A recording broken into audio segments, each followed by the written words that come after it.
What would you do if you discovered the person you just fired was the only one who could save what matters most? Clara Voss, the ice-cold CEO of Helios Group, built an empire on ruthless decisions, until the night she stood frozen behind a door, watching a janitor teach her blind daughter the one thing money couldn't buy: hope.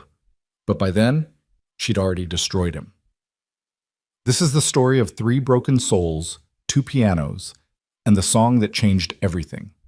Stay until the end and comment your city below so I can see how far this story reaches across the world. The fluorescent lights of the Helios Group headquarters hummed with the kind of sterile persistence that made Ethan Cole's temples ache.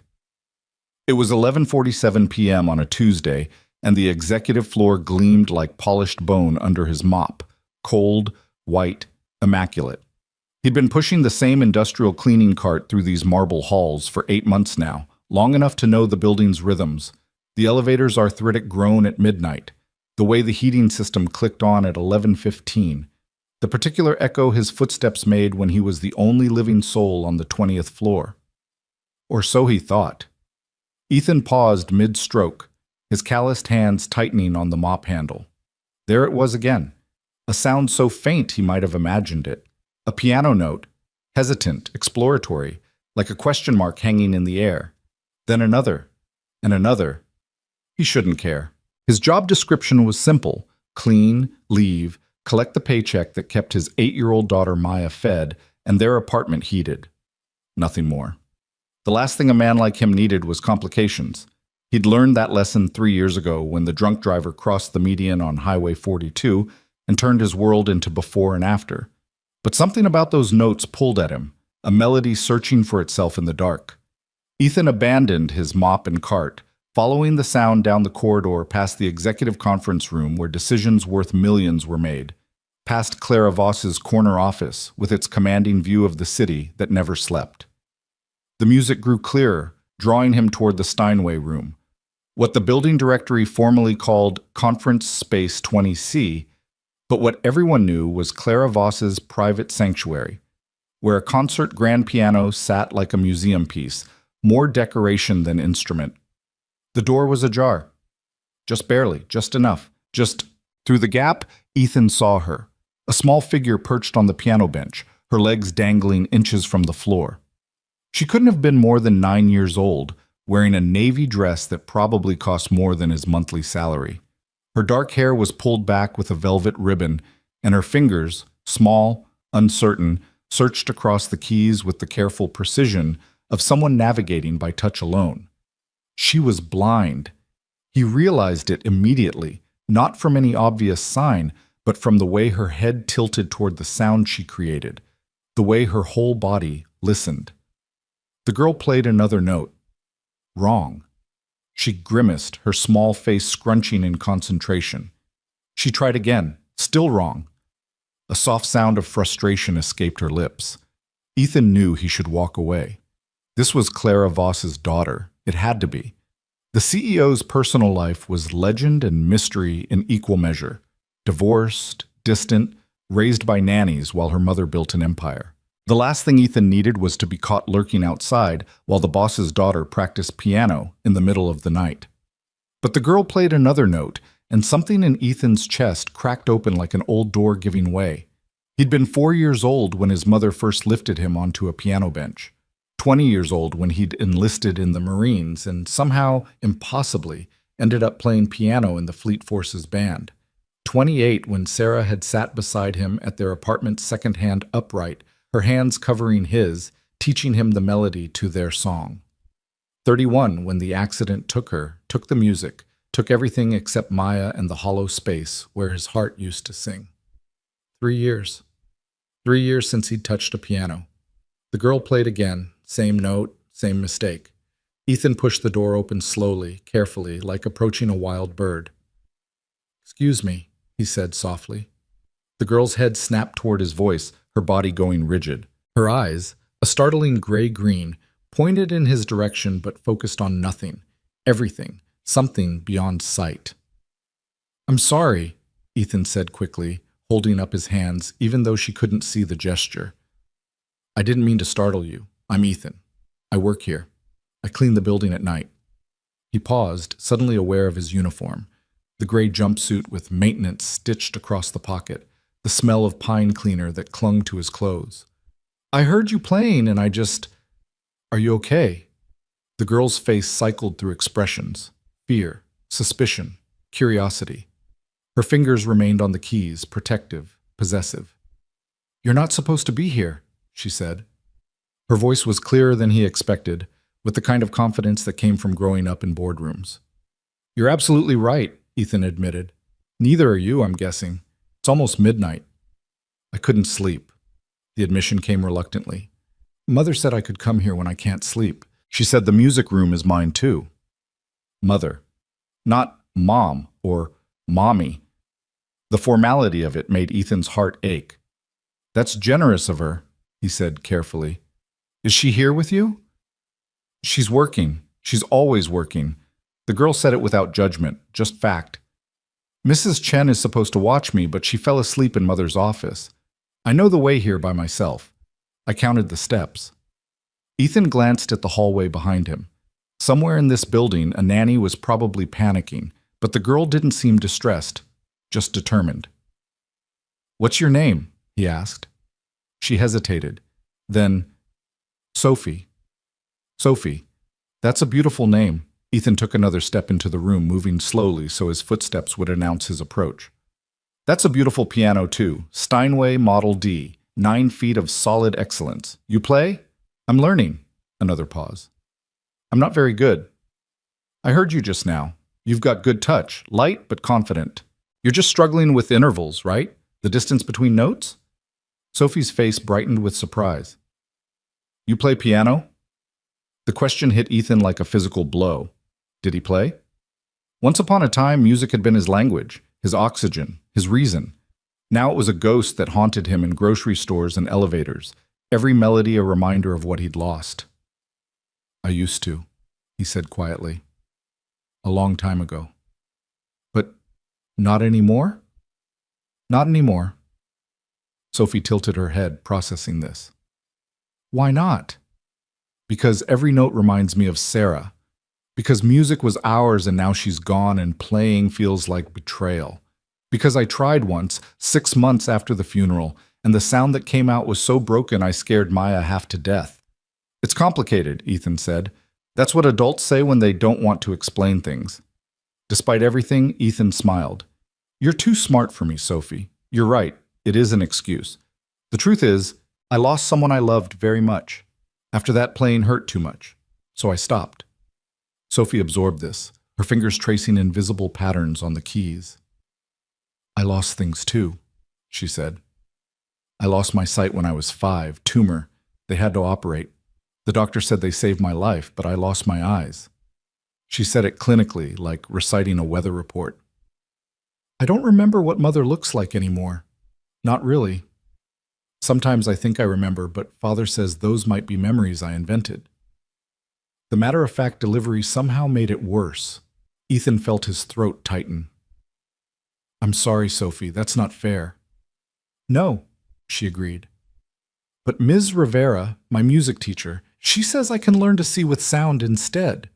She says blind people have made some of the most beautiful music in the world. Stevie Wonder, Ray Charles, Art Tatum. She says my ears might be even stronger because my eyes don't distract me. Miss Rivera sounds like a smart lady. She is, but she only comes 3 times a week, and she's teaching me the basics.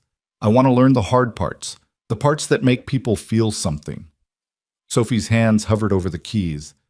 This song, River Flows in You, I heard it in a movie once before the surgery. I remember it made Mother cry. She never cries. I want to learn it so I can play it for her. So maybe she'll cry again, but happy this time. Ethan's chest constricted. This girl, this fierce, brave child, was trying to reach a mother who lived in the same building but might as well have been on another planet. Can you help me? Sophie asked suddenly. Just this one part. I keep getting lost right here. She played a phrase, stumbling over the interval. Ethan looked at the piano beside the Steinway, a smaller grand probably for practice or duets. He should say no. He should walk away, finish mopping the floor, and pretend this conversation never happened. He was a janitor. She was the CEO's daughter. There were policies, procedures, boundaries, but Sophie's face held such hope. "Okay," Ethan heard himself say. "Just this once." He crossed to the second piano, lowering himself onto the bench. The wood was cool under his palms. For 3 years, he'd avoided pianos like they carried contagion. Now, sitting here, his hands remembered everything. The curve of the keys, the weight of them, the potential. "The interval you're struggling with is a major sixth," Ethan said, his voice automatically shifting into teaching mode, a ghost of the Marine Corps musician who used to help new band members. "It's a big leap for small hands. Try thinking of it like this.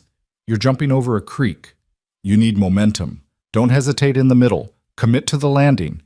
He played the interval once, twice, clean and clear. The sound filled the room like light through a window. Sophie's face transformed. "Again," she breathed. Ethan played it again and again. On the fourth repetition, Sophie joined him, her small hands finding the notes on her own piano. When she nailed the interval perfectly, she gasped with delight. "I did it!" "You did." Ethan felt something warm unfold in his chest, something he hadn't felt in 3 years. Not quite joy, not quite peace, but close.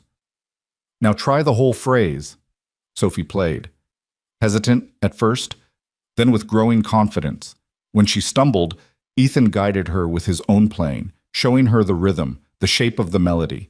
They fell into a rhythm. He would play a phrase, she would echo it, he would correct and encourage. She would try again. Minutes became an hour. The city outside the windows cycled through its late-night transformation, bars closing, street cleaners humming, early morning delivery trucks beginning their rounds.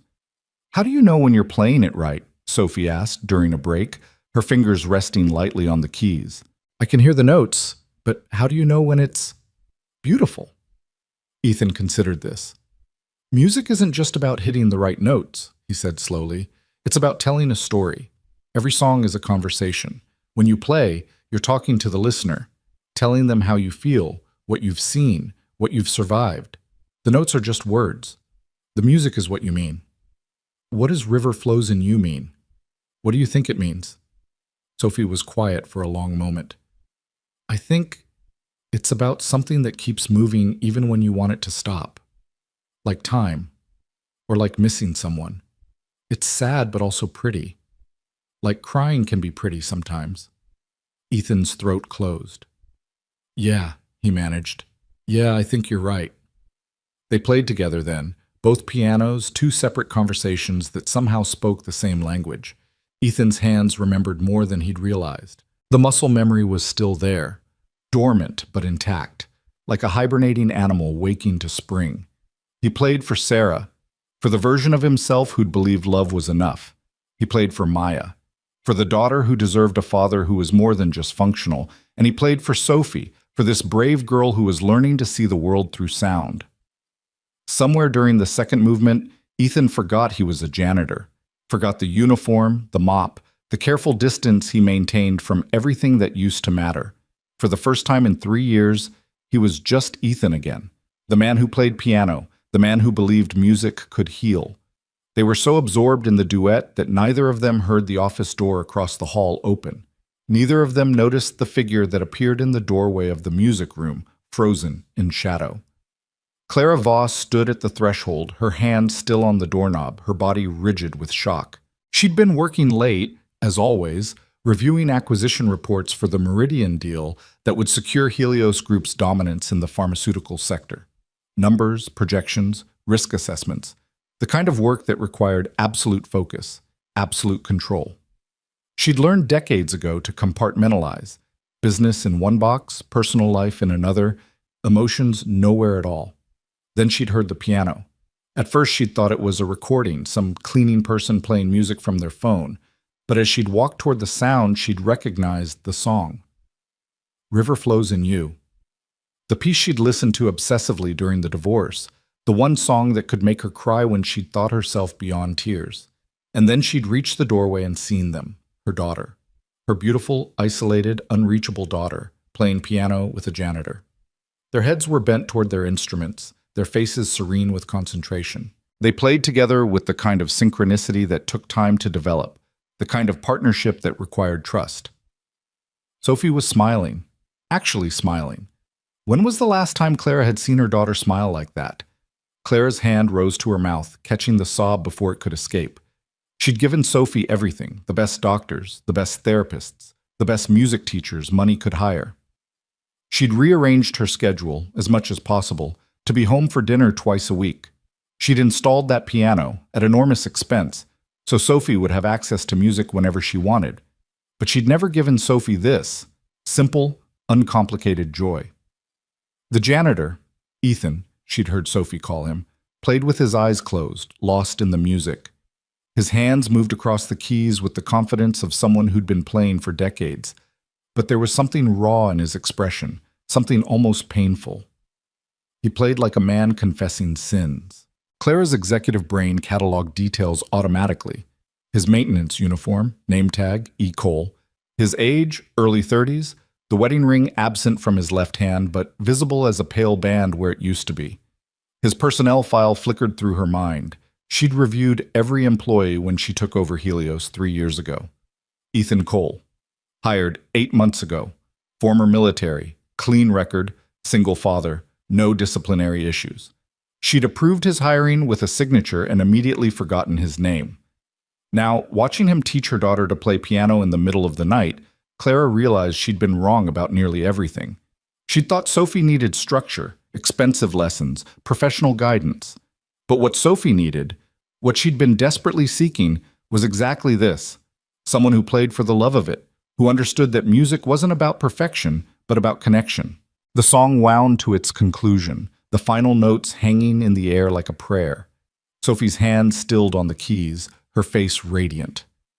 "That was beautiful," she whispered. "You were beautiful," Ethan corrected gently. "That interval that was giving you trouble? Perfect. Every single time. Because you helped me see it different. You made it make sense." Sophie turned her face toward where Ethan sat, though her eyes couldn't find him. "Uncle Ethan? Will you come back tomorrow night? Will you teach me more?" Uncle Ethan. The nickname hit Clara like a physical blow. Sophie, who maintained careful distance from everyone except Mrs. Chen, had already adopted this stranger into her tiny circle of trust. Ethan hesitated. Clara could see the conflict in his face, wanting to say yes, knowing he probably shouldn't. "Sophie, I don't know if that's a good idea. Your mother might not—" "Mother won't mind." Sophie said it with absolute confidence, the certainty of a child who'd never had to negotiate for attention. "She wants me to practice. This is practicing." "It's a little more complicated than that." "Please?"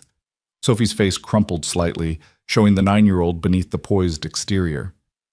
"Ms. Rivera is good, but she teaches me like I'm broken. Like being blind means I need everything simple. You teach me like I'm normal, like I can do hard things." Clara watched Ethan's resolve crumble in real time. She saw the exact moment he made the decision, saw it in the softening of his shoulders, the way his expression shifted from caution to acceptance. "Okay," he said quietly. "I'll come back. But only if it's all right with your mother, and only for a little while. I've got a daughter at home who needs me." "You're a father?" Sophie's face lit up. "What's she like?" "Her name's Maya. She's 8. Almost 9. She likes dinosaurs and space and asking questions I can't answer." Ethan's voice warmed when he talked about his daughter. "She's the best thing that ever happened to me." "Does she play piano?" "No, we can't afford one, but she sings. She's got a voice like her mother." A pause. "Like her mother had." Sophie processed this, her perceptive mind putting pieces together. "Your wife died. That's who you lost." "Yes. I'm sorry, Uncle Ethan." "Me too, sweetheart." They sat in companionable silence for a moment. Then Sophie yawned, the exhaustion of the late hour finally catching up with her. "I should get you back to Mrs. Chen before she sends out a search party," Ethan said, standing from the piano bench. "Can you find your way back to your mother's office, or should I walk with you?" "I can manage. I counted the steps, remember? But thank you." Sophie slid off her own bench, her feet finding the floor with practiced certainty. "Uncle Ethan, thank you for not treating me like I'm made of glass. Thank you for reminding me why music matters." Clara stepped back from the doorway, pressing herself against the corridor wall as Sophie made her way out of the music room. Her daughter passed within 3 feet of her, trailing her fingers along the wall for orientation, humming the melody they'd just played. Clara should have announced herself, should have stepped forward, embraced her daughter, maybe even thanked the janitor for his kindness. But she couldn't move, couldn't speak, could barely breathe. Through the doorway, she watched Ethan Cole stand alone in the music room, his hands resting on the piano keys without playing. His head was bowed, his shoulders curved inward, and for a moment he looked utterly defeated, a man who'd just reopened a wound he'd spent 3 years trying to heal. Then he straightened, shook himself slightly, and walked out of the room without looking back. Clara remained frozen against the wall long after his footsteps faded down the corridor. Her mind raced through scenarios, consequences, possibilities.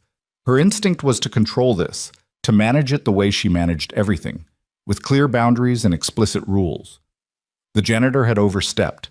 He'd engaged with her daughter without authorization. He'd been in an area he wasn't cleared to access during his shift. But he'd also given Sophie something Clara couldn't buy: genuine connection, unguarded kindness, the gift of being seen as capable rather than fragile. Clara's hand touched her face and came away wet. She was crying, actually crying, at work, over a piano duet she'd witnessed through a doorway. When had she become this person, so locked inside her own armor that she had to spy on her daughter's happiness from the shadows? Clara made her way back to her office on autopilot, her mind still processing what she'd witnessed. Mrs. Chen was indeed asleep in the visitor's chair, her head lolled back, soft snores escaping her lips. Sophie slipped past her unnoticed, curling up on the leather couch, where Clara had set up a makeshift bedroom for these late-night work sessions. Clara stood in her office doorway, watching her daughter settle in. Sophie's face was peaceful, content in a way Clara rarely saw. The girl pulled a blanket around her shoulders and whispered something that might have been a melody. In the morning, Clara told herself, she would figure out what to do about Ethan Cole. She would establish appropriate boundaries. She would ensure that any future interactions were properly supervised and documented. But tonight, just for tonight, she let herself feel grateful that someone, somewhere, had cared enough about her daughter to share their gift.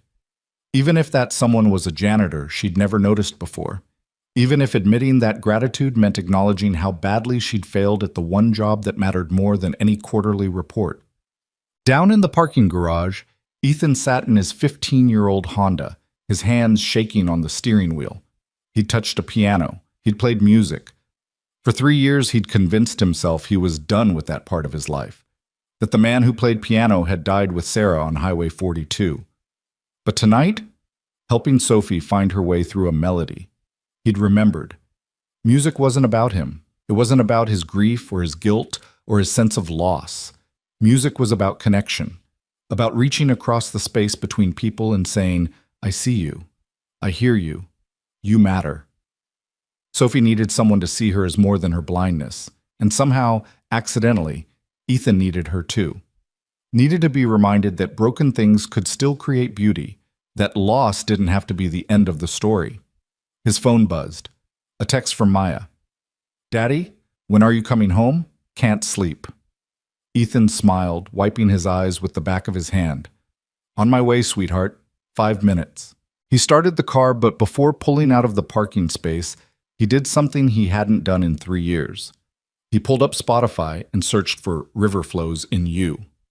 As the melody filled the car, Ethan Cole, janitor, widower, father, musician, drove home through the sleeping city, letting himself feel the music again, letting himself hope that maybe, just maybe, he could be more than just a man who survived.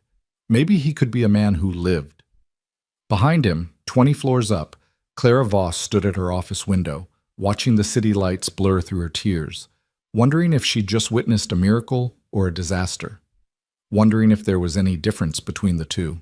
The next morning arrived with the kind of gray drizzle that made the city look like a watercolor painting left out in the rain. Ethan woke to Maya's small hand shaking his shoulder, her voice cutting through the fog of too little sleep. Daddy, you're going to be late. It's already 7:30. He bolted upright, his heart hammering. His night shift at Helios ended at 6, which meant he had exactly 45 minutes to get Maya fed, dressed, and to school before her first bell at 8:15. The morning routine was a carefully choreographed dance of efficiency born from 2 years of single parenthood, no room for error, no space for the kind of distraction that had kept him awake until 3 in the morning, replaying piano melodies in his mind. I'm up, I'm up. Ethan swung his legs out of bed, his body protesting every movement. 42 years old, and he felt twice that, the night shift taking its toll on his back, his knees, his everything. Go brush your teeth. I'll make breakfast. Maya disappeared down the narrow hallway of their 2-bedroom apartment, her dinosaur pajamas disappearing around the corner. Ethan could hear her humming as she went, some pop song from the radio, tuneless but enthusiastic. She had Sarah's inability to carry a melody, but also her absolute confidence that this didn't matter. In the kitchen, Ethan moved on autopilot. Cereal, milk, orange juice, Maya's daily vitamin. Their apartment was small but clean, the kind of place that was supposed to be temporary 3 years ago and had somehow become permanent. The walls were the color of old manila envelopes, and the carpet had stains that predated their tenancy, but the rent was reasonable, and the landlord didn't ask too many questions about late payments during the months when Maya needed new shoes or school supplies. This was his life now. Adequate. Functional. Gray as the morning sky. Except last night had been in color. Daddy? Maya appeared in the kitchen doorway, her hair a tangled nest that would require negotiation and possibly bribery. You're smiling! You never smile in the morning! Ethan hadn't realized his face was doing anything. He touched his cheek, surprised to find his daughter was right. Just thinking about something nice. What kind of nice? Music nice. Maya's eyes widened. Her father never talked about music, not since Mom died. It was an unspoken rule in their household, like how they didn't watch the videos on Maya's iPad of the 3 of them at the beach, or how they'd packed away all of Mom's clothes except for one sweater that Daddy sometimes held when he thought Maya was asleep. Did you listen to music at work? Maya asked carefully, like approaching a stray cat. Better. I played some. Just a little. Ethan poured milk over her cereal, keeping his voice casual. There was a girl at the building, the boss's daughter. She was learning piano, and I helped her with a song. You played piano? Maya's voice cracked with something between hope and disbelief. Like you used to with Mom? The question landed like a stone in Ethan's chest. Sort of, but different. This was teaching, not performing. Maya absorbed this information while crunching her cereal. Her face cycled through expressions too complex for an 8-year-old, joy that her father had touched a piano, worry that this might hurt him, curiosity about whether this meant things could be different now. Was the girl nice? She finally asked. Very nice. She's 9, about your age. Her name is Sophie, and she's blind, but she's learning to play by feeling the music instead of reading it. That's cool. Maya paused mid-chew. Daddy, do you think you'll play with her again? Ethan thought about his promise to Sophie, about the hope in her face when she'd called him Uncle Ethan. Maybe, if her mom says it's okay. You should. Maya's voice was firm with childish certainty. You look less sad when you talk about it. The observation cut deeper than any adult criticism could have. Ethan reached across the table and squeezed his daughter's hand. When did you get so smart? I've always been smart. You just don't always notice. She grinned, showing the gap where her front tooth used to be. Now, can you please fix my hair? I can't go to school looking like a lion. 20 minutes later, Ethan pulled up to Riverside Elementary with 3 minutes to spare. Maya's hair was tamed into something resembling braids. Not Sarah's perfect French braids, but functional enough that the other kids probably wouldn't comment. She grabbed her backpack and leaned over to kiss his cheek. Love you, Daddy. Love you more, Dinosaur. She rolled her eyes at the nickname, but smiled as she climbed out. Ethan watched her disappear through the school doors, waiting until she was completely inside before pulling away. This moment, watching her walk into the building, small and brave and so much like her mother, never got easier. His phone rang as he navigated back into traffic. The screen showed Helios Group Maine. His stomach clenched. In 8 months of working there, the main office had never called him. Maintenance issues went through his supervisor, Tony, who communicated exclusively via text message and grunts. Hello? Mr. Cole? The voice was female, professional, glacial. This is Patricia from Human Resources at Helios Group. Mr. Morrison would like to see you in his office today at 2 p.m. Please be prompt. Ethan's mouth went dry. Greg Morrison was the facilities director, Tony's boss, and therefore Ethan's boss's boss. In the corporate hierarchy of Helios, Morrison was stratospheric, the kind of manager who noticed janitors only when something went wrong. Can I ask what this is regarding? Mr. Morrison will discuss that with you at the meeting. Patricia's tone suggested that questioning was both futile and inappropriate. 2 p.m., 7th floor. Don't be late. The line went dead. Ethan drove the rest of the way home on autopilot, his mind racing through possibilities. Last night. It had to be about last night. Someone must have seen him in the music room with Sophie. Maybe there were security cameras he hadn't noticed. Maybe Mrs. Chen had woken up and reported him. Maybe Clara Voss herself had been working late and seen him with her daughter. He should have known better. Should have walked away when he first heard the piano. Should have remembered that men like him didn't get to have spontaneous moments of connection with little girls in corporate buildings after midnight. Should have remembered that the world had rules, and those rules existed specifically to keep people in their designated boxes. Back at the apartment, Ethan tried to sleep, his usual routine after night shifts, but rest was impossible. He lay in bed staring at the ceiling, rehearsing explanations, apologies, defenses. None of them sounded convincing. At 1:30, he showered and put on his only suit, the same one he'd worn to Sarah's funeral and Maya's kindergarten graduation. It was slightly too tight now, the fabric shiny at the elbows, but it was the best he had. If he was going to be fired, he'd at least look like he'd tried. The 7th floor of Helios Group was a different world from the executive level where Ethan normally worked. Where the 20th floor was all glass and marble and intimidating beauty, the 7th floor was pure bureaucratic efficiency, industrial carpet, fluorescent lighting, cubicles arranged in precise geometric patterns. This was where the machinery of the company actually operated. HR, facilities, IT, accounting. The people who made the empire function while the executives took credit. Patricia turned out to be a woman in her 50s with severely pulled back hair and reading glasses on a chain. She looked at Ethan's suit with the kind of expression that suggested she could calculate its retail value and find it wanting. "You're early," she said, as if this were somehow suspect. "I didn't want to be late." "Mr. Morrison is running behind schedule. You can wait there." She pointed to a row of chairs that looked designed to be uncomfortable. "Don't touch anything."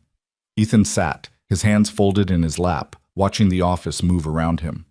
People passed with file folders and coffee cups, their conversations a low hum of corporate jargon. Nobody looked at him directly. He was furniture, barely visible in his cheap suit and maintenance worker invisibility. At 2:17, Patricia's phone buzzed.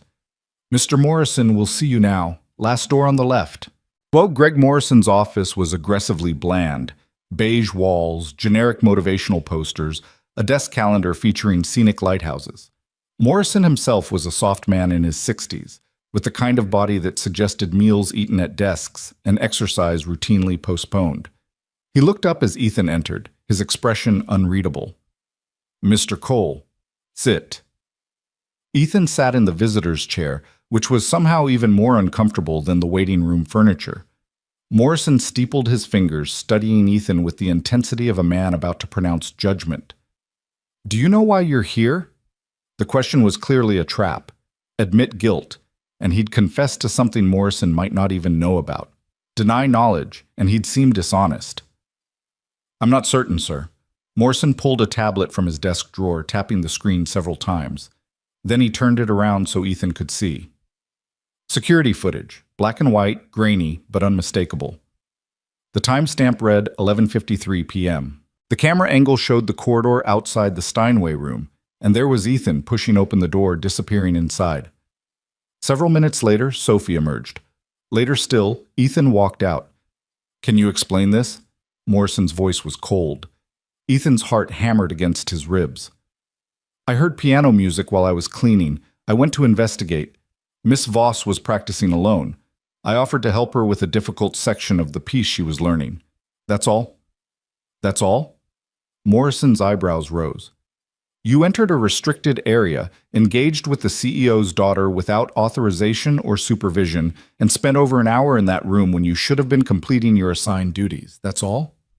I didn't think. No, you didn't think. That's precisely the problem. Morrison leaned forward, his bulk making the desk chair groan. Let me explain something to you, Mr. Cole. Helios Group employs over 4,000 people in this building alone. We have policies, procedures, and protocols specifically designed to protect both our employees and our executives. Those policies exist for a reason. Do you know what happens when a maintenance worker with no background check or clearance decides to have an unsupervised conversation with a minor child on private property after midnight? I have been background checked. When I was hired, for cleaning floors, yes, not for interacting with the CEO's family. Morrison's face was flushing now, red creeping up from his collar. Do you have any idea of the liability you created? The risk? If something had happened, if that child had been injured or frightened, or if her mother had decided to pursue legal action, this company would be exposed in ways that could cost millions. Nothing happened.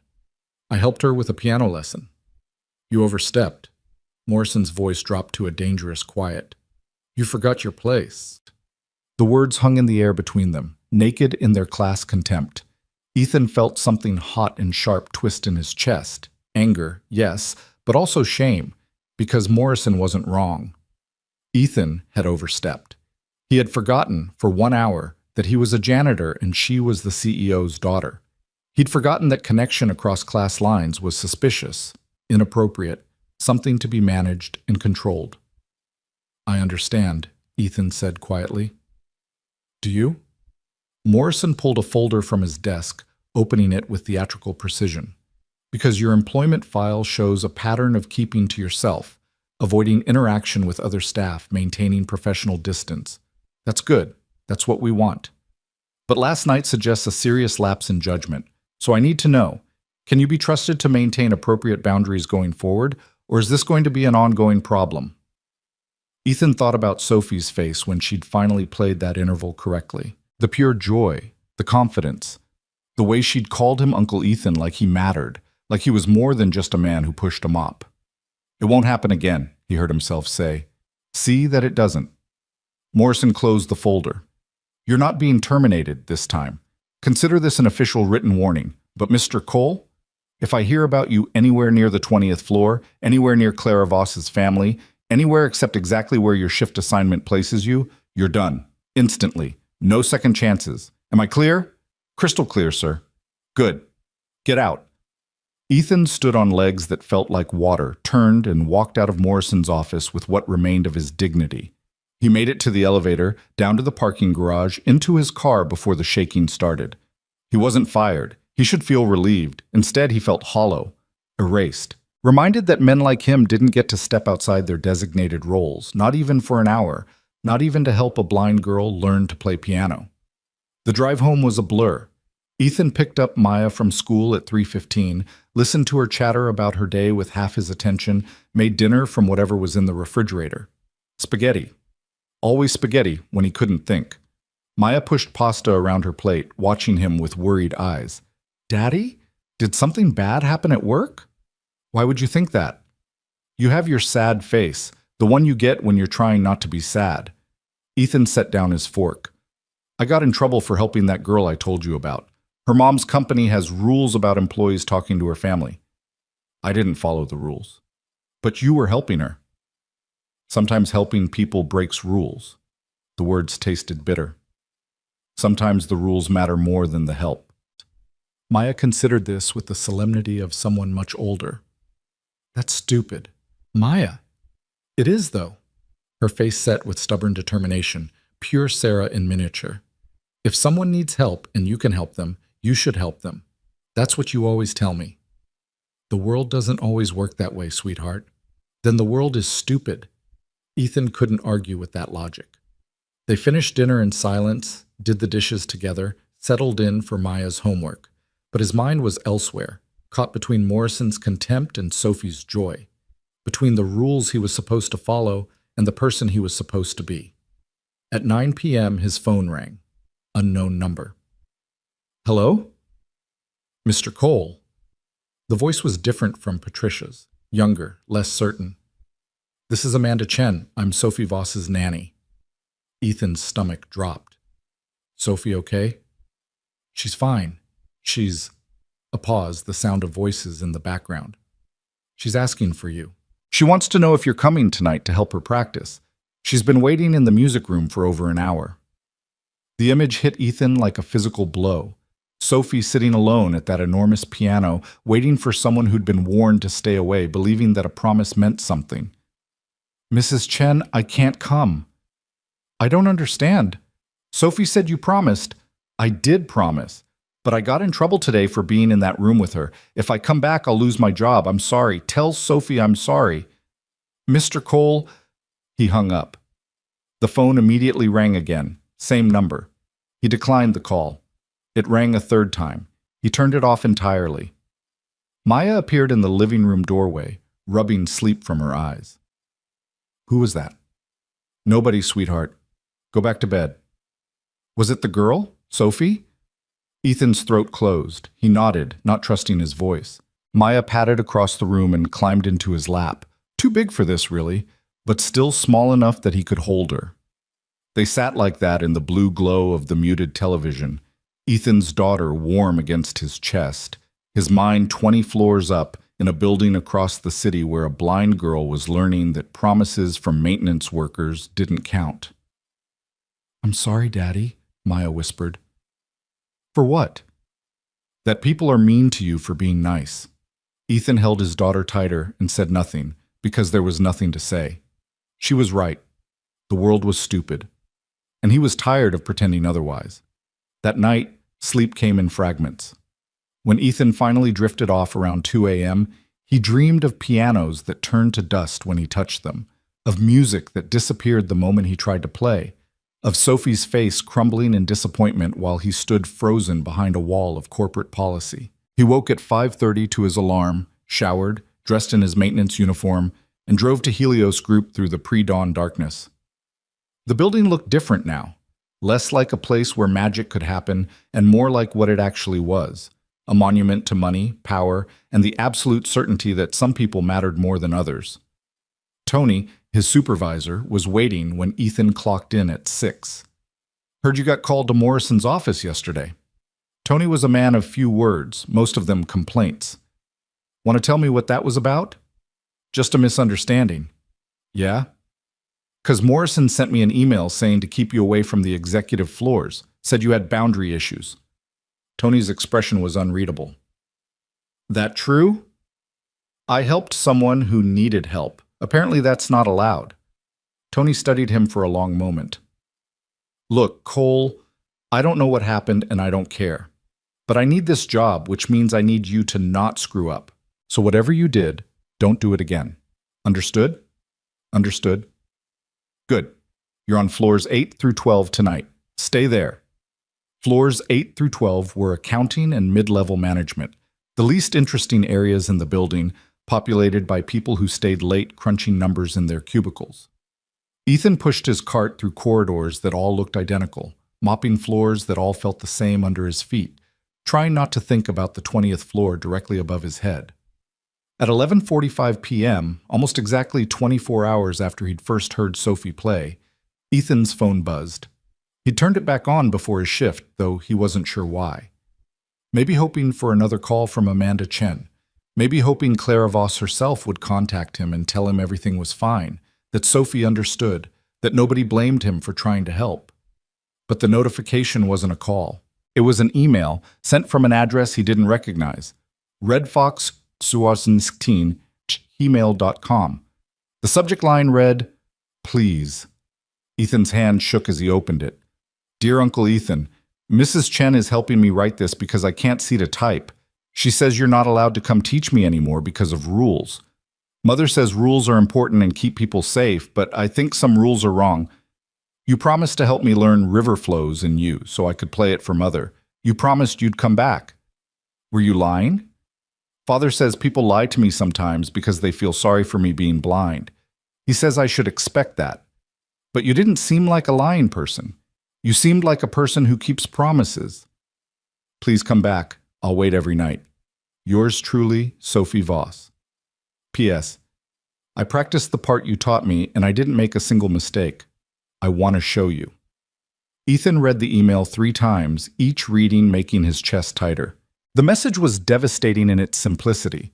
A child who didn't understand that promises made across class lines didn't count, who believed that kindness could overcome policy, who was waiting every night for someone who had been explicitly forbidden to appear. He typed and deleted 4 different responses. What could he say? Sorry, Sophie, but your mother's employees think I'm a threat to you. Sorry, but the rules that keep the corporation safe matter more than teaching you piano? Sorry, but I need this job more than you need a friend? All of it was true. None of it was acceptable to say to a 9-year-old.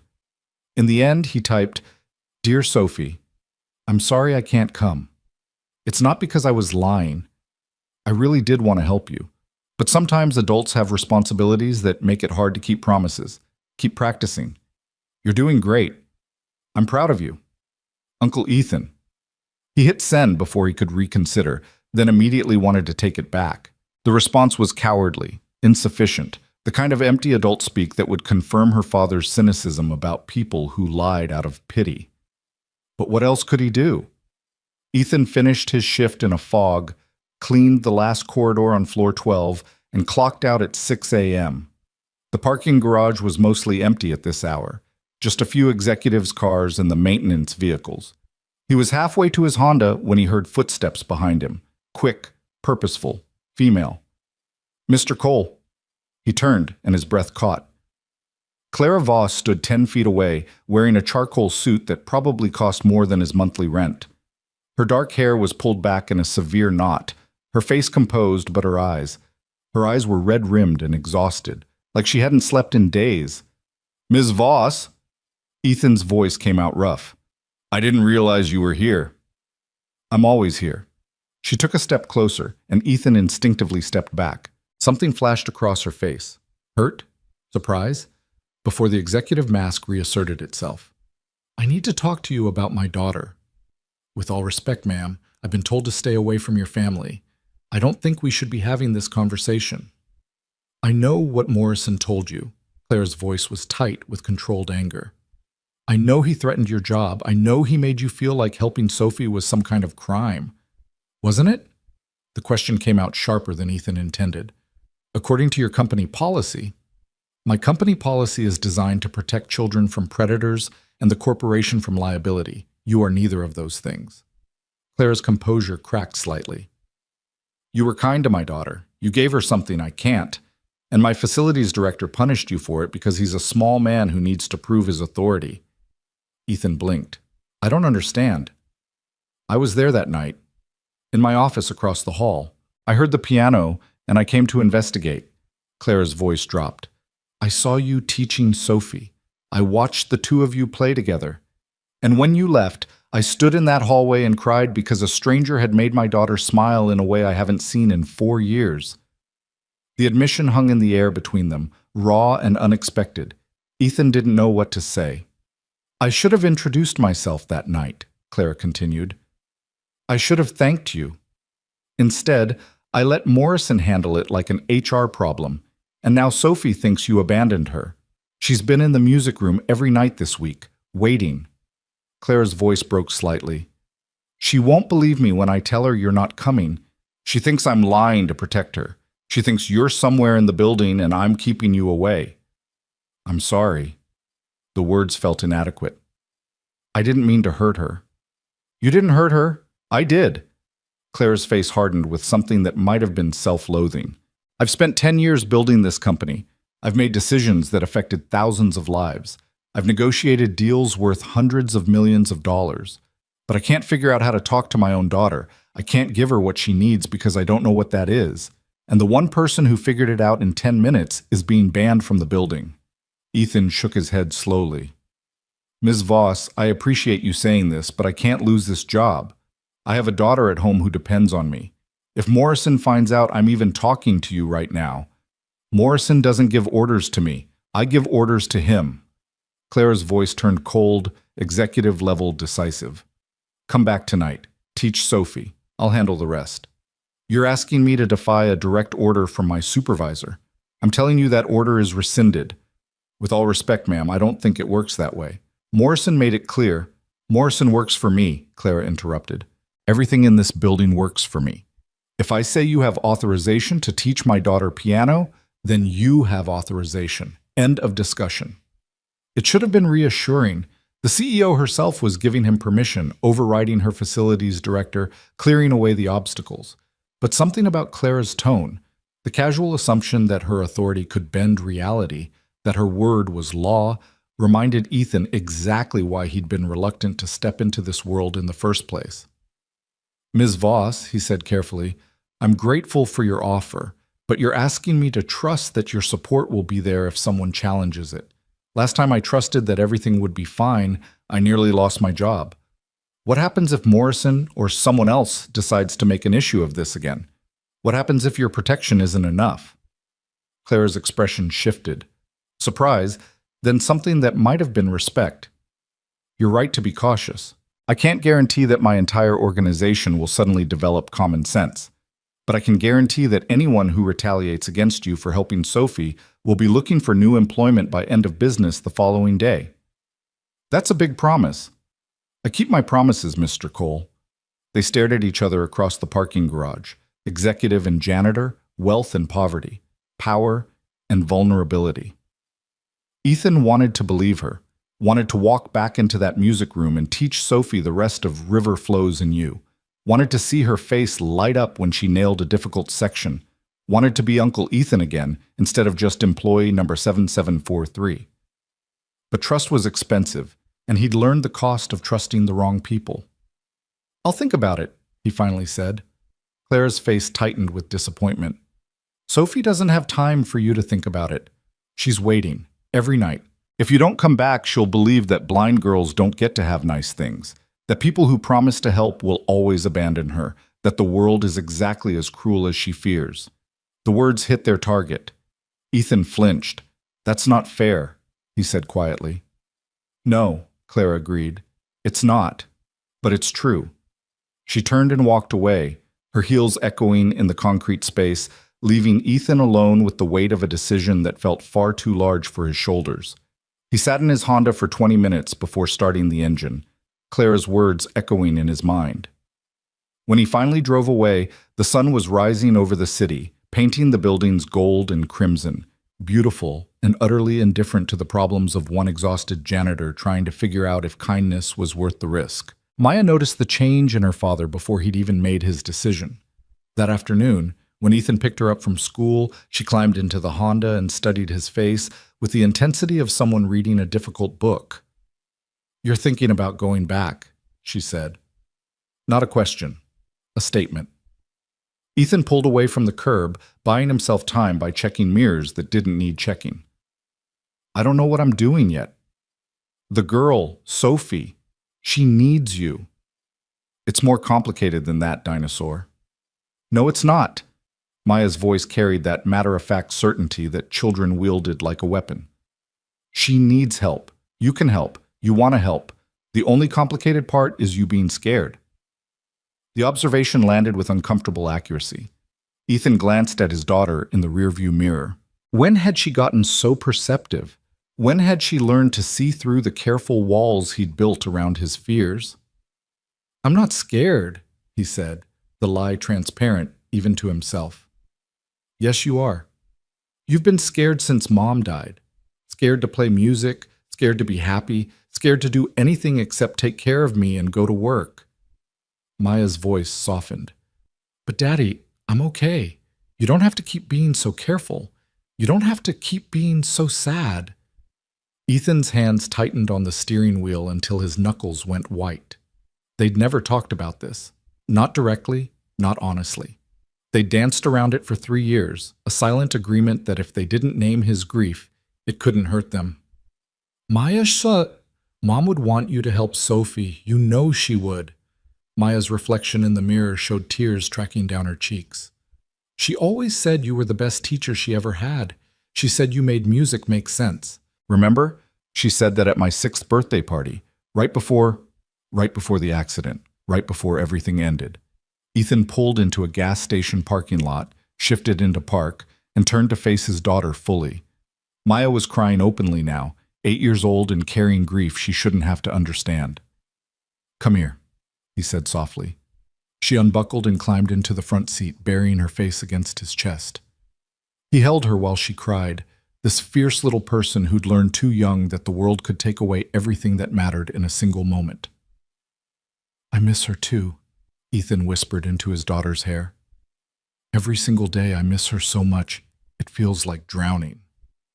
"Then why did you stop playing? Music made you happy. Music made you like you." "Because every note reminded me of her. Because sitting at a piano without her felt like lying, like pretending I could be whole when half of me was gone." Maya pulled back enough to look at him, her face blotchy and wet. "But you played with Sophie. You told me it felt good." "It did. That's what scared me." "Why? Why is feeling good scary?" How could he explain it? How could he make an 8-year-old understand that happiness felt like betrayal when the person who made you happy was dead? That joy was terrifying because it could be taken away. That playing piano with Sophie had cracked open something he'd spent 3 years keeping sealed because opening it meant remembering everything he'd lost. "Sometimes," Ethan said slowly, "when something really bad happens, you get scared it'll happen again. So you try to protect yourself by not caring too much, not hoping too much, not letting yourself feel too much. Because if you don't have anything good, then nothing bad can take it away." Maya absorbed this with the gravity of someone much older. "That sounds lonely." "It is," Ethan admitted. "It's very lonely." "Then stop being lonely." She said it like it was simple, like survival was a choice rather than a grinding necessity. "Help Sophie, play music, be happy. Mom would want that. I want that." Ethan cupped his daughter's face in his hands, wiping away tears with his thumbs. "When did you get so wise?" "I've always been wise. You just don't listen." She managed a watery smile. "So are you going to do it? Are you going to help her?" The question hung between them, heavy with implications that stretched far beyond one blind girl and piano lessons. This was about whether Ethan could step outside the safe, gray existence he'd built, whether he could risk caring about someone other than Maya, whether he could trust that the world might not punish him for trying. "Yeah," he said finally. "Yeah, I think I am." Maya threw her arms around his neck, squeezing hard enough to make breathing difficult. "Good. Because you're a really good teacher, and it would be stupid to waste that. You really need to stop calling things stupid. I'll stop when things stop being stupid." Ethan laughed. Actually laughed, for the first time in recent memory. They stayed like that for several minutes, father and daughter holding each other in a gas station parking lot while the world rushed past their windows, indifferent and ongoing. Finally, Maya pulled back. "So what now?" "Now I go to work tonight and figure out if the CEO of the company was being honest when she said I could teach her daughter without getting fired. And if she wasn't, then we'll figure something else out. We always do." Ethan smoothed his daughter's hair, tucking a strand behind her ear. "But Maya, if this goes wrong, if I lose this job, I need you to know it wasn't your fault for pushing me. It was my choice, okay?" "Okay," she nodded solemnly. "But Daddy, it won't go wrong. I have a good feeling about this." Ethan wished he shared her certainty. But as he drove them home through the afternoon traffic, Maya chattering about her day at school with the resilience of children who could cry one moment and laugh the next, he felt something shift in his chest. Not hope exactly. Not yet. But maybe the space where hope could grow if he let it. That evening, after Maya was fed and homework was checked, and she was settled in front of a nature documentary about marine biology, Ethan stood in his bedroom staring at his reflection in the closet mirror. His maintenance uniform hung on the hook behind the door. Gray, anonymous, safe. He'd worn it like armor for 8 months, the fabric a reminder of his place in the world's hierarchy. Tonight, looking at it, he felt something close to rebellion. His phone buzzed, a text from an unknown number. 20th floor, music room. Sophie will be there at 11 o'clock p.m. Please come. Clara Voss. So it was really happening. The CEO had given him a direct invitation. which meant either she was genuinely committed to making this work, or she was setting him up for an even more spectacular fall. Ethan had no way of knowing which. At 5:30, he kissed Maya goodbye. She was staying with Mrs. Patterson next door, their usual arrangement for night shifts, and drove to Helios Group through the city's twilight transformation. The building looked different now, less threatening. Or maybe he was different. Maybe he'd been changed by Maya's tears and Clara's challenge and the memory of Sophie calling him Uncle Ethan like he was someone who mattered. Tony was at the maintenance desk when Ethan clocked in at 6, his expression neutral but watchful. "Heard something interesting today," Tony said without preamble. Ethan's stomach clenched. "What's that?" "Got an email from Morrison. Said there was an update to your access privileges. Said you're cleared for all floors now, including executive level. No restrictions." Tony's eyes narrowed. "Want to tell me how a janitor gets executive clearance?" "I honestly don't know." "Yeah?" Tony leaned back in his chair, studying Ethan like a puzzle with missing pieces.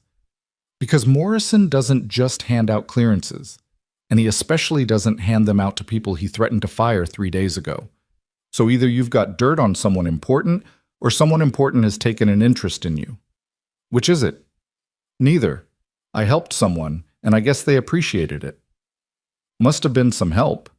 Tony's expression remained skeptical. "Look, I don't care what you do on your own time, but if whatever's happening with you brings trouble down on this department, it becomes my problem. So I'm going to ask you one time, is this going to be a problem?" Ethan thought about Sophie waiting in the music room, about Clara's promise, about the thin line between connection and catastrophe. "I hope not." "That's not reassuring." "It's the best I can do." Tony sighed, the sound of a man who'd learned long ago that the world made no sense and fighting it was futile. "Fine. You're on floors 15 through 20 tonight. Stay out of trouble." "I'll try." "Yeah, you do that." The hours between 6 p.m. and 11 p.m. stretched like taffy. Ethan moved through his assigned floors with mechanical precision, vacuuming, mopping, emptying trash, wiping down surfaces. The work was mindless enough that he could do it on autopilot, his body going through motions while his mind raced ahead to the conversation waiting for him 20 floors up. What would he say to Sophie? How did you explain to a 9-year-old that you disappeared because adults had decided kindness was dangerous? How did you rebuild trust that had been broken by forces beyond your control? At 10:45, Ethan finished the last corridor on floor 19 and pushed his cart toward the service elevator. His hands were shaking, ridiculous. He was 42 years old, a Marine veteran, a widower who'd survived loss that would have destroyed weaker people. A conversation with a blind girl shouldn't terrify him. But it did. Because this mattered. Because Sophie mattered. Because somewhere in the past week she'd become more than just the CEO's daughter. She'd become a reminder that he could still be someone other than the ghost he'd been for 3 years. The 20th floor was quiet when the elevator doors opened, the kind of silence that made every footstep echo. Most of the executive offices were dark, their occupants long gone to homes and families. Only a few lights remained: Clara Voss's corner office, the conference room where late-night strategy sessions sometimes ran past midnight, and at the end of the hall, spilling from the partially open door of the music room, a soft glow. Ethan walked toward that light like a man approaching either salvation or disaster, unable to determine which. He pushed the door open slowly. Inside, Sophie sat at the Steinway, her small figure silhouetted against the floor-to-ceiling windows that overlooked the city. She wasn't playing, just sitting with her hands in her lap, her face turned toward the door as if she could see through the darkness. "Uncle Ethan?" Her voice was small, hopeful, terrified of being wrong. "Yeah, sweetheart. It's me." Sophie's face transformed. Joy, relief, and something that looked like vindication flooded her features. "You came! I knew you would come. Mrs. Chen said maybe you wouldn't, and Mother said I shouldn't get my hopes up, but I knew you keep your promises." The trust in her voice nearly broke him. Ethan crossed to the second piano, lowering himself onto the bench with the careful movements of someone approaching something precious. "I'm sorry I stayed away," he said.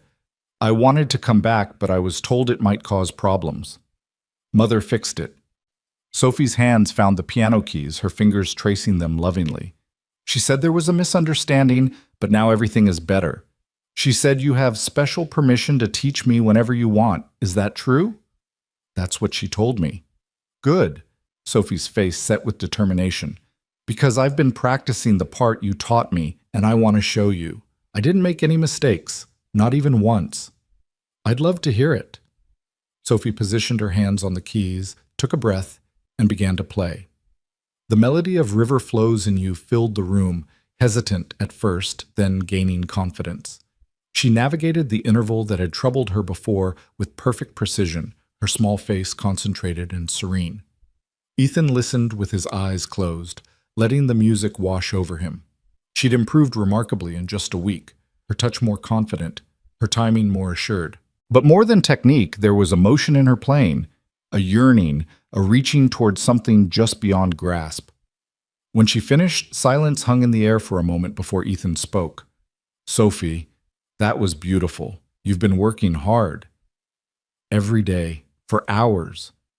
Mrs. Chen says I'm obsessed, but I wanted to get it perfect before you came back. Did I? Is it perfect? It's close. But perfection isn't really the goal.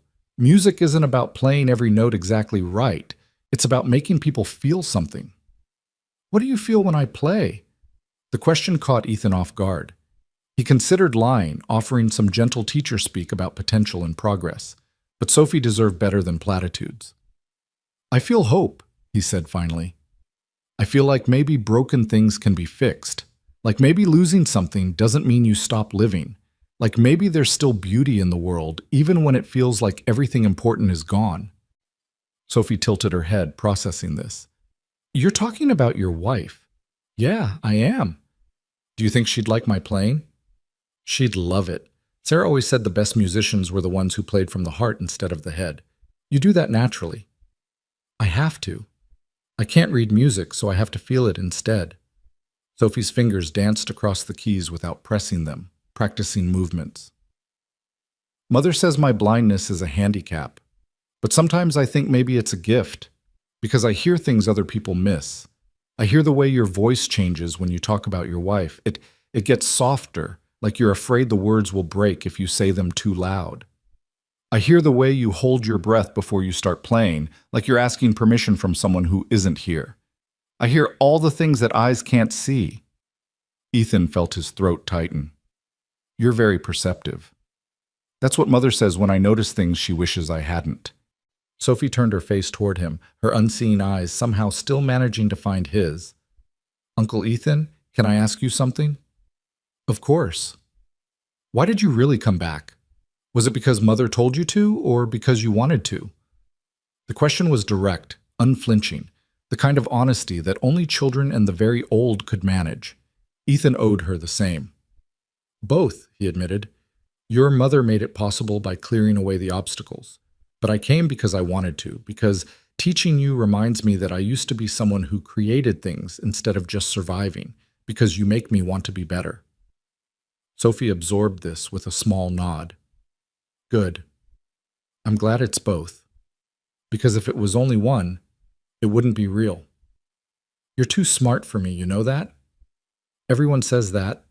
I think it's because people expect blind kids to be less smart. So when we're normal smart, it seems extra smart. She grinned, the expression transforming her face from solemn to impish. But I am actually pretty smart. I get straight A's in the special school Mother sends me to. I believe it. Ethan positioned his hands on his piano. So ready to learn the next section? Yes. And Uncle Ethan, after we're done with River Flows in You, can we learn something else? Something happy. I want to learn songs that make people smile, not just cry. We can learn whatever you want. They fell into the rhythm of teaching and learning, Ethan playing phrases that Sophie echoed and refined. Time dissolved into music, the city lights outside fading into insignificance. For 2 hours they existed in a bubble, where the only things that mattered were melody and harmony, and the connection between teacher and student. Ethan had forgotten how much he loved this, not performing, but teaching. Sharing music with someone who was discovering it fresh. Watching Sophie's face light up when she finally nailed a difficult section, hearing her laugh when she made a mistake and recovered gracefully. This was what he'd lost when Sarah died. Not just love, but purpose. Not just companionship, but partnership. At 1 a.m, Amanda Chen appeared in the doorway, her expression apologetic. "Sophie, sweetheart, it's time for bed. You have tutoring in the morning." "5 more minutes?" Sophie pleaded. "We're almost done with this section." "You said that an hour ago." Mrs. Chen's voice was gentle but firm. "Come on. Uncle Ethan will be here tomorrow night." Sophie's face fell. "Will you?" she asked, turning toward Ethan. "Will you really be here tomorrow?" "I will. I promise." "You promised before and you didn't come." The accusation was delivered without malice, just fact. Ethan felt it land in his chest like a stone. "You're right, I did. And I broke that promise because I was scared. Scared of losing my job, scared of getting in trouble, scared of caring about someone and having it taken away." He took a breath. "But I'm here now, and I'm going to keep coming until you tell me to stop. That's a promise I won't break." Sophie considered this for a long moment. Then she stood from the piano bench, made her way across the space between them with careful steps, and wrapped her arms around Ethan's waist in a fierce hug. "Thank you for coming back," she whispered. Ethan hugged her carefully, this brave girl who'd decided to trust him despite every reason not to. "Thank you for waiting." Mrs. Chen collected Sophie with practiced efficiency, guiding her toward the door. At the threshold, Sophie turned back. "Uncle Ethan? Your wife, Sarah. I think she'd be proud of you for being brave enough to play music again." Then she was gone, leaving Ethan alone in the music room with tears streaming down his face and the lingering echo of piano notes in the air. He was still sitting there 10 minutes later when Clara Voss appeared in the doorway. She looked different than she had in the parking garage. Less CEO, more mother. Her hair was loose around her shoulders, and she'd shed the suit jacket in favor of just the silk blouse underneath. She looked younger, more human, more uncertain. "Mr. Cole," she said quietly, "I hope Sophie wasn't too much of a challenge tonight." Ethan wiped his eyes quickly, embarrassed to be caught crying. "Not at all. She's brilliant. You should be very proud." "I am." Clara stepped into the room, maintaining careful distance. "I wanted to thank you for coming back, for keeping your promise even though I gave you every reason to doubt mine. You cleared the way. That took courage. It took a phone call to HR and an email to Morrison threatening his pension if he continued being an officious ass." Clara's mouth quirked. "Not exactly courage, more like using the power I should have used in the first place." "Still, you didn't have to." "Yes, I did." Clara moved closer, her expression serious. "Sophie is the only good thing I've done with my life. Everything else, this company, this building, all the deals and acquisitions and strategic victories, none of it matters compared to her. But I've been a terrible mother, distant, cold, more concerned with quarterly reports than whether my daughter feels loved." "I'm sure that's not true." "It is true. Sophie told me last week that she's not sure what I look like because she can't remember my face from before the surgery, and I never let her touch my face now because I'm always in a hurry." Clara's voice cracked. "My daughter doesn't know what I look like, Mr. Cole. What kind of mother lets that happen?" Ethan had no answer for that. The pain in Clara's voice was too raw, too real to deflect with platitudes. "I watched you teach her tonight," Clara continued, "from my office. I know that probably sounds creepy, but I couldn't stop myself, and I realized you give her something I can't. You see her as capable, as strong. I look at Sophie and see all the ways I failed to protect her, all the surgeries she endured, all the things she'll never do because of her blindness. But you look at her and see potential. She has incredible potential. She could be a remarkable musician if she keeps working. Because of you. Because you believe in her." Clara met his eyes fully for the first time. "I need to ask you something, and I need you to be completely honest. Are you doing this because you want to, or because you feel obligated? Because if it's obligation, if this is just pity for a blind girl or an attempt to stay on the CEO's good side, I need to know now, before Sophie gets more attached." The question deserved a truthful answer. Ethan thought about the past week, about Maya's tears and Morrison's contempt and the suffocating weight of grief he'd carried for 3 years. He thought about the moment Sophie had hugged him, the trust in her small arms, the way playing music had cracked open the sealed places in his chest. I'm doing this because Sophie reminds me that I used to be someone who created beauty instead of just enduring. Because teaching her makes me feel alive for the first time since my wife died. Because your daughter is brave and brilliant and deserves someone who sees that. He paused. And yes, because I feel obligated, not to you or your company, but to Sophie. Because she waited for me even when she had no reason to believe I'd come back. Because she trusted me when trust was the hardest thing to give.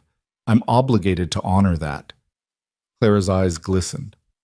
Thank you, that's what I needed to hear. Can I ask you something now? Of course. Why does this matter so much to you? You could hire the best piano teachers in the world. You could give Sophie every advantage money can buy. Why am I different? Clara was quiet for a long moment, her gaze distant. Because you're not performing for me.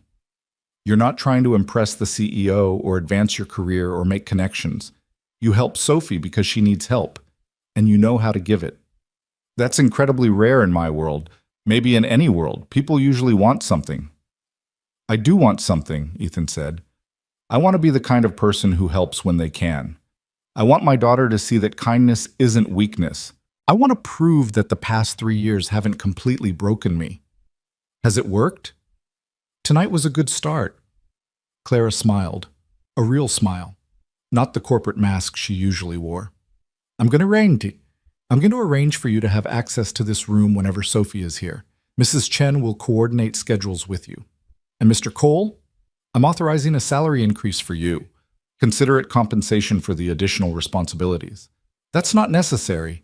It absolutely is. You're providing a service that has value. You should be paid for it. Claire's voice shifted back to CEO mode. I'll have HR draw up the paperwork. Ms. Voss, I don't want this to become a transaction. I'm not teaching Sophie for money. I know. That's exactly why you deserve to be paid. She moved toward the door, then paused. One more thing. Sophie mentioned that you have a daughter, Maya, I think, 8 years old? Almost 9. Why?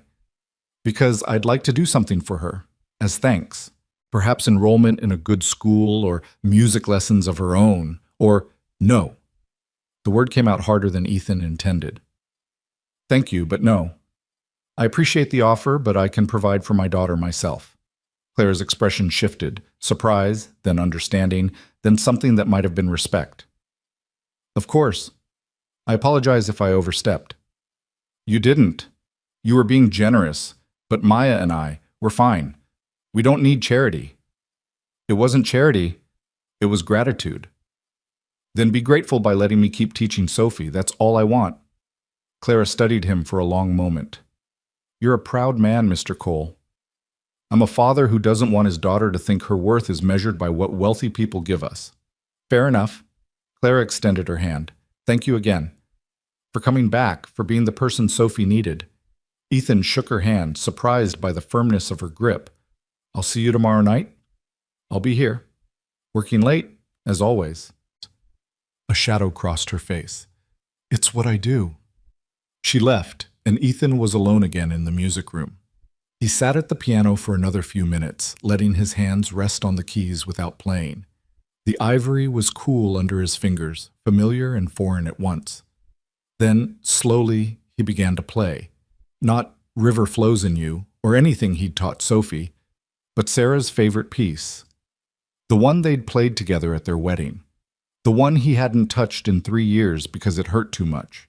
It still hurt. But the pain was different now. Not the sharp agony of fresh loss, but the dull ache of old wounds learning to heal.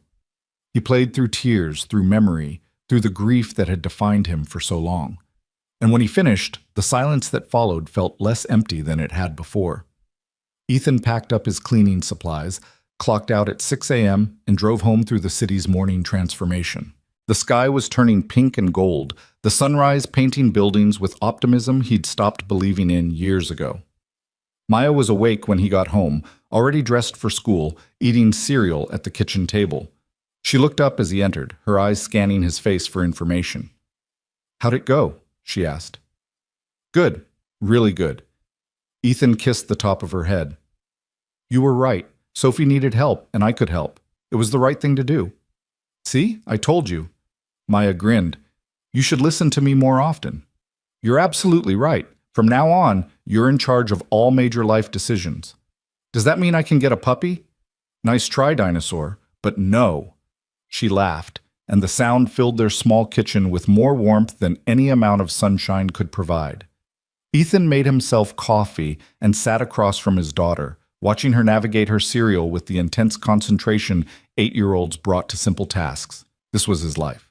This, small moments in a small apartment with a daughter who deserved better than a father who sleepwalked through existence. But maybe he could start being present. Maybe teaching Sophie could help him remember how to be fully alive. "Daddy?" Maya looked up from her cereal. "Are you happy?" The question caught him off guard. "Why do you ask?" "Because you look different, less sad, more like the pictures of you with Mom." Ethan felt his throat tighten. "I think maybe I am. A little bit. Is that okay?" "Of course it's okay." Maya's voice carried the bewildered tone of a child who couldn't understand why her father needed permission to be happy. "Mom would want you to be happy. I want you to be happy. You should want you to be happy." "You're right. Again, you're becoming dangerously good at being right. I learned it from Mom." They finished breakfast together, the morning routine unfolding with comfortable ease. As Ethan dropped Maya off at school, watching her skip through the doors with her backpack bouncing against her shoulders, he felt something shift permanently in his chest. For 3 years, he'd been surviving, enduring each day, marking time, waiting for nothing in particular. But now, for the first time since the accident, he felt like he might be living again. It wasn't much. Just piano lessons for a blind girl in a corporate tower. Just 2 hours a night of shared music and hesitant connection. But sometimes, Ethan thought, the smallest things were actually the most important ones. Sometimes saving someone else was the only way to save yourself. He drove away from the school as the bell rang, the city spreading out before him bright and new and full of possibility. Somewhere across town, Sophie was probably waking up, getting ready for her day, maybe practicing the piano sections they'd worked on last night. And somewhere in the Helios Group tower, Clara Voss was already at her desk, making decisions that affected thousands of lives, probably not realizing that the most important decision she'd ever made was simply allowing a janitor to teach her daughter piano. The world turned, the sun rose, and 3 broken people, a widower, a blind girl, and a lonely CEO, began the slow, uncertain work of healing each other without even realizing that's what they were doing. 3 weeks passed in a rhythm that felt almost like normalcy. Ethan worked his maintenance shifts, cleaned floors 8 through 20, and spent 2 hours each night teaching Sophie piano in the music room that had become their shared sanctuary. The lessons evolved beyond simple technique. They became conversations in melody, explorations of emotion through sound, a language that needed no sight to understand. Sophie bloomed under the attention. Her playing grew confident, her repertoire expanding beyond river flows in U to include Debussy, Chopin, even some contemporary pieces she'd heard on the radio and wanted to recreate. She stopped asking Ethan if her playing was good enough and started trusting her own ears to tell her. That shift, from seeking external validation to finding internal certainty, was the moment Ethan knew she'd become a real musician. But not everyone at Helios Group was happy about the arrangement. It was a Thursday night, late November, when things came to a head. Ethan was midway through his shift on floor 14 when his phone buzzed with a text from an unknown number. "Come to 20th floor, music room, now. CV." Clara's messages were always brief, always direct, never explained. Ethan abandoned his mop cart and headed for the elevator, his stomach tight with the familiar anxiety that came from being summoned by people with power. 3 weeks of peaceful lessons hadn't erased the memory of Morrison's office, the threat of termination, the reminder that his place in this building was provisional at best. The 20th floor was darker than usual, most offices already empty for the night, but light spilled from Clara's corner office, and as Ethan approached, he heard voices, raised, angry, clashing like discordant notes. Completely inappropriate, and you know it. That was Morrison, his voice tight with barely controlled fury. I don't care what authorization you've given him. The optics alone are disastrous. A male janitor spending unsupervised time with your 9-year-old daughter, do you have any idea how that looks? I know exactly how it looks. Clara's voice was ice cold, the executive tone that probably terrified board members. It looks like a qualified musician teaching a blind child to play piano, which is exactly what's happening. You're being deliberately obtuse. The man is maintenance staff. He has no credentials, no teaching certification, no background in music education. He was a member of the United States Marine Corps band for 8 years. He's played professionally. He understands music better than any of the overpriced instructors I've hired. Clara's words cracked like a whip. And more importantly, Sophie trusts him. She's happier than I've seen her in years. That matters more than your paranoid concerns about optics. It's not paranoia, it's liability management. If something were to happen, if there were even an accusation, this company would be destroyed in the press. Helios CEO allows janitor unsupervised access to daughter. Can you imagine the headlines? Ethan stood frozen outside the office door, his hand raised to knock, unable to move forward or back. He'd known this was coming, had felt it building in the sidelong glances from other maintenance staff, in the whispers that stopped when he entered break rooms. In the careful distance everyone maintained now that he was the janitor who'd somehow become the CEO's daughter's piano teacher. Mr. Morrison, Clara's voice dropped to a dangerous quiet. I'm going to say this once, so listen carefully. Ethan Cole is teaching my daughter because he's good at it and because she needs him. Your job is to ensure the facilities of this building run smoothly, not to police my parenting decisions or project your own sick imagination onto an innocent situation. Are we clear? I'm trying to protect you. I don't need protection from a man who's shown my daughter nothing but kindness and respect. What I need is for my employees to do their jobs without questioning my judgment. A pause, heavy with threat. Unless you're suggesting you can't do that. Morrison's voice, when it came, was strangled with suppressed rage. Of course I can do my job, Ms. Voss. Excellent.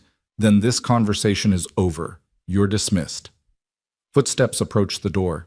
Ethan barely had time to step back before Morrison emerged.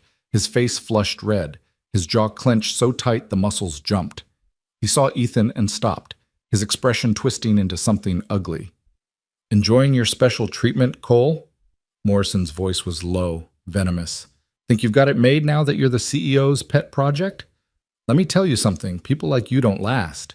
You'll screw up eventually, and when you do, I'll be there to make sure you never work in this industry again. Mr. Morrison, don't! Morrison stepped closer, invading Ethan's space with the aggressive confidence of a man who'd spent his life wielding petty power. You think you're different, special? You're maintenance staff. You'll always be maintenance staff. And the second Clara Voss gets bored of her charity case, you'll be back to mopping floors and taking orders from people like me. Remember that. He shouldered past Ethan and stalked toward the elevators, his expensive shoes clicking against marble with sharp, angry precision. Ethan stood in the hallway, his hands shaking, Morrison's words echoing in his head. People like you. The contempt in that phrase was naked, undisguised. People like you, poor, working class, disposable. People who should know their place and stay in it. Mr. Cole? Clara appeared in her office doorway, her expression carefully neutral. I apologize for that scene. Morrison is having difficulty adjusting to the new arrangement. Is he right? The question came out before Ethan could stop it.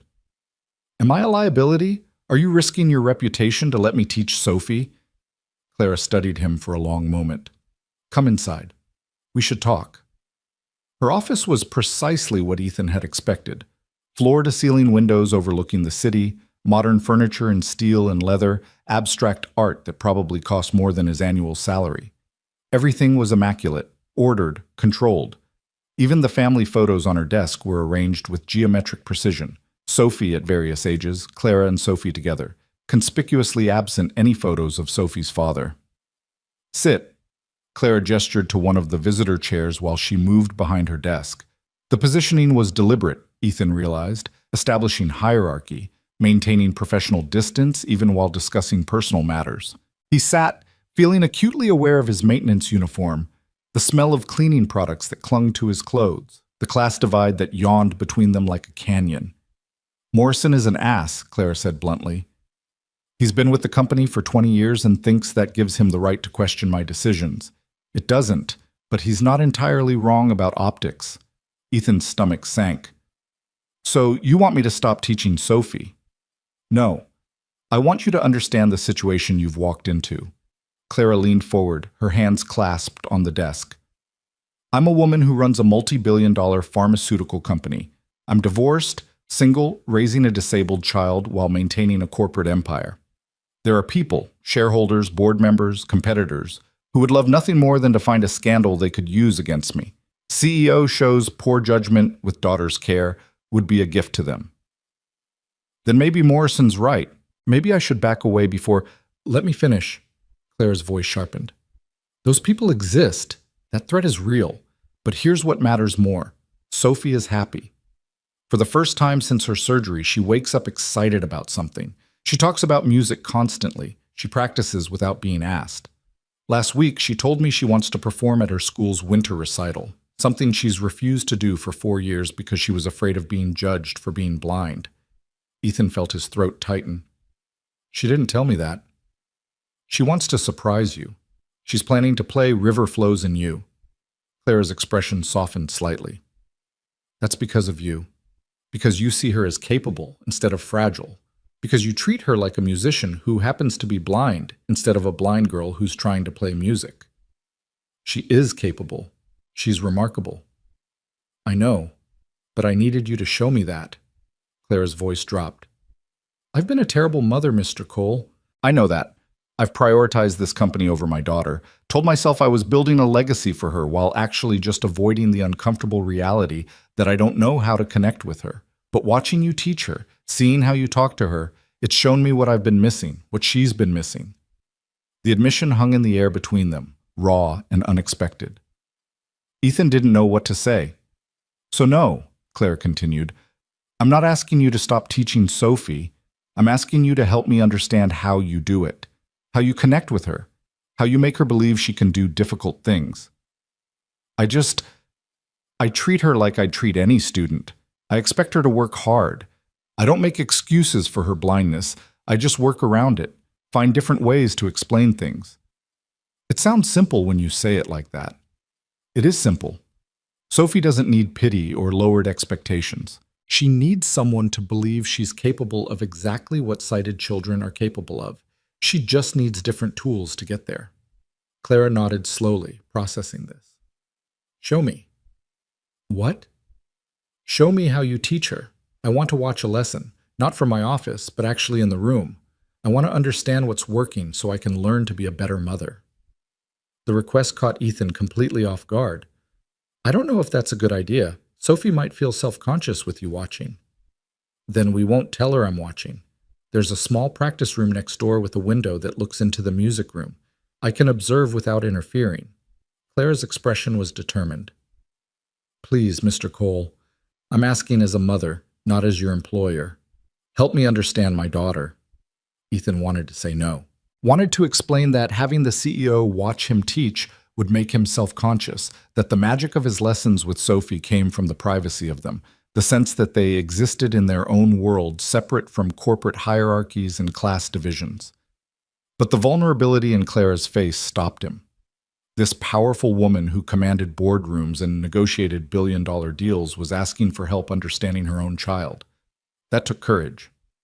"Okay," Ethan said. "But if Sophie senses something's wrong, if she gets uncomfortable, we stop immediately." "Agreed." They synchronized watches like co-conspirators planning a heist, which was absurd and somehow appropriate. Clara would position herself in the practice room before 11, when Sophie usually arrived for her lesson. Ethan would teach as he normally did, pretending he didn't know he was being observed. At 10:45, Ethan finished his cleaning rounds and made his way to the music room. His hands were shaking again, but for different reasons now. Having Clara watch him teach felt exposing, like performing surgery while someone graded his technique. Sophie arrived at 11 exactly, guided by Mrs. Chen, who settled her at the Steinway and then withdrew to her usual spot in the hallway where she read romance novels and occasionally dozed. Uncle Ethan! Sophie's face lit up. I've been practicing something new, something secret. Can I show you? Always. But first, let's warm up with scales. You know the rules. Sophie groaned dramatically, but positioned her hands and began running through C major, her fingers finding the right keys through muscle memory and spatial awareness. Ethan accompanied her on the second piano, playing harmony that turned the simple scale into something musical. They moved through the warm-up routine, scales, arpeggios, a simple Bach prelude Sophie had memorized. Then she turned to him with barely contained excitement. Okay, now, can I show you my secret? Hit me. Sophie's hands found the keys, and she began to play something Ethan didn't recognize immediately. A contemporary piece, complex rhythms, jazz-influenced harmonies. She stumbled once, corrected herself, continued with growing confidence. The melody was playful, sophisticated, nothing like the classical pieces they'd been working on. When she finished, she was bouncing slightly on the bench. Do you know what that was? I don't, but it was beautiful. Where did you learn it? I heard it in a movie Mrs. Chen was watching. I made her replay the scene 15 times so I could figure out the notes. It's called La La Land theme. Did I get it right? Ethan felt a surge of pride so strong it was almost painful. You got it exactly right. Sophie, that's remarkable. You learned that completely by ear. I have good ears, said with such matter-of-fact confidence that Ethan laughed. Uncle Ethan, do you think I could play at my school's winter recital? The one in 3 weeks? There it was, the question Clara had predicted. Ethan chose his words carefully, knowing that how he responded would shape Sophie's confidence for years to come. Do you want to play at the recital? Yes, but I'm scared. Scared of what? Sophie's face scrunched in concentration as she tried to articulate fears she barely understood. Scared that people will think I'm only performing because I'm blind and they feel sorry for me. Scared that I'll make mistakes and everyone will blame it on me not being able to see. Scared that... She trailed off. Scared that what, sweetheart? Scared that Mother will be disappointed if I'm not perfect. The admission was so quiet Ethan almost missed it. He glanced at the window to the practice room, knowing Clara was behind the glass, hearing her daughter's deepest fear articulated for the first time. Sophie, can I tell you something about performing? She nodded, her face serious. The best performers aren't the ones who never make mistakes. They're the ones who make the audience forget mistakes matter.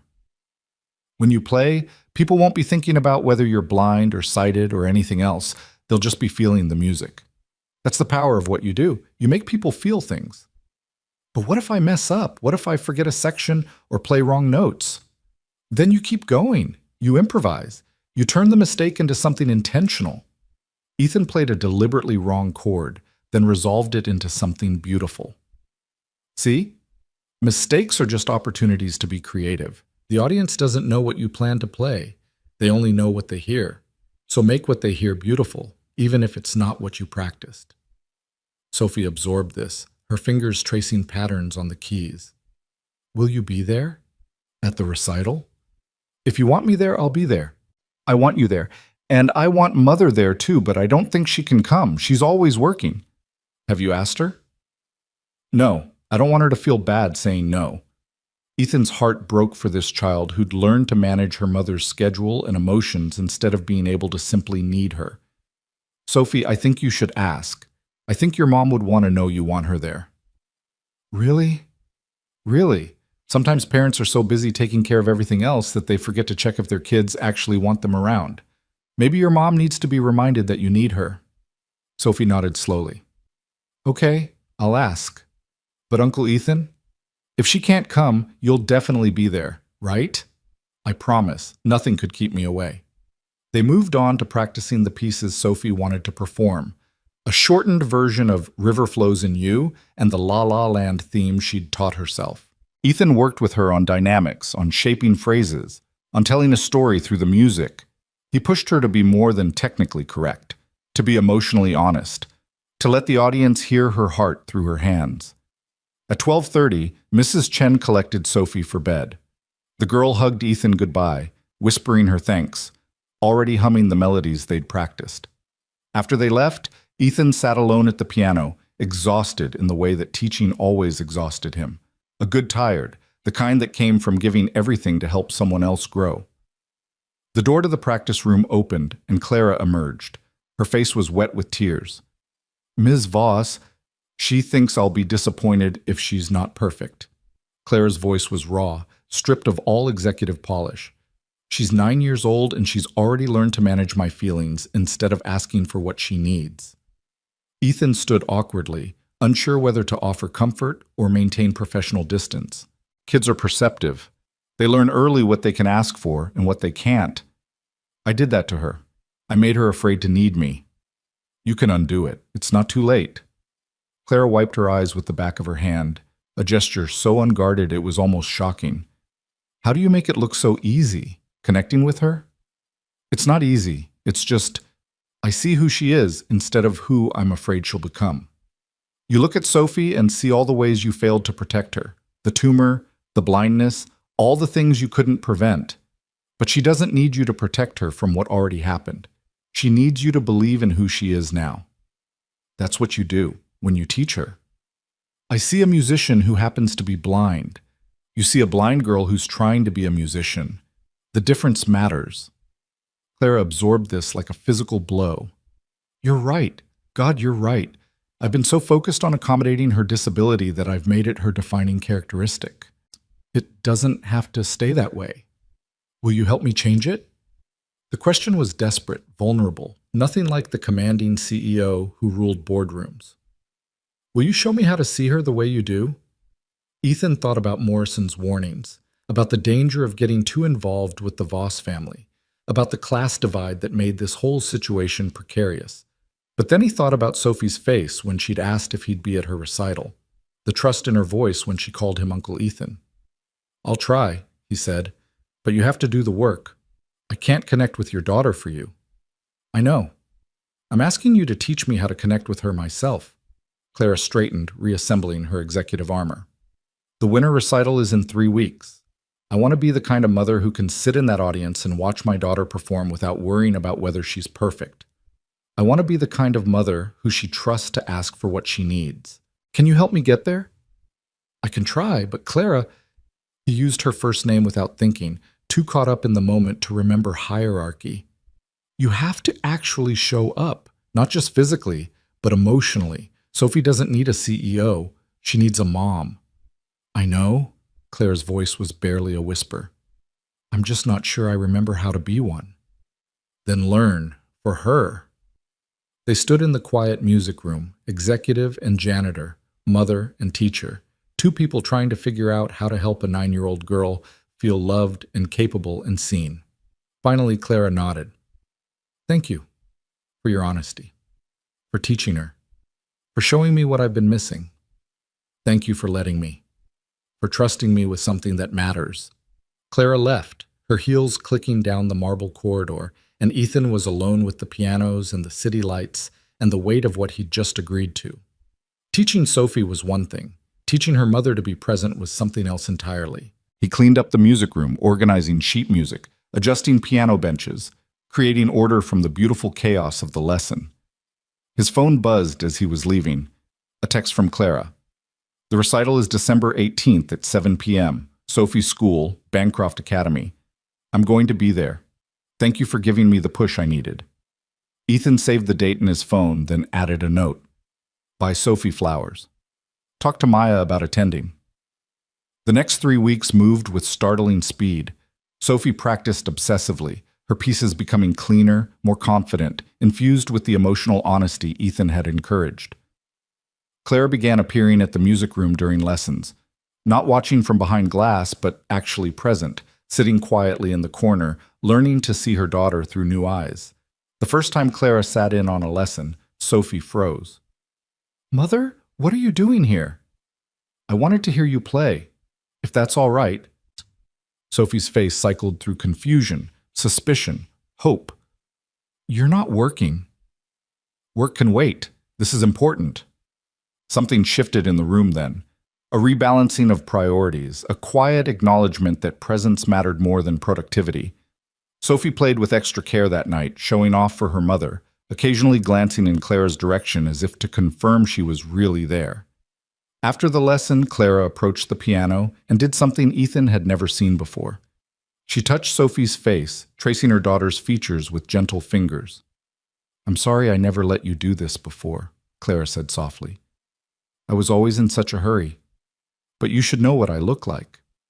Sophie's hands rose to mirror the gesture, her small fingers exploring her mother's face with wonder and concentration.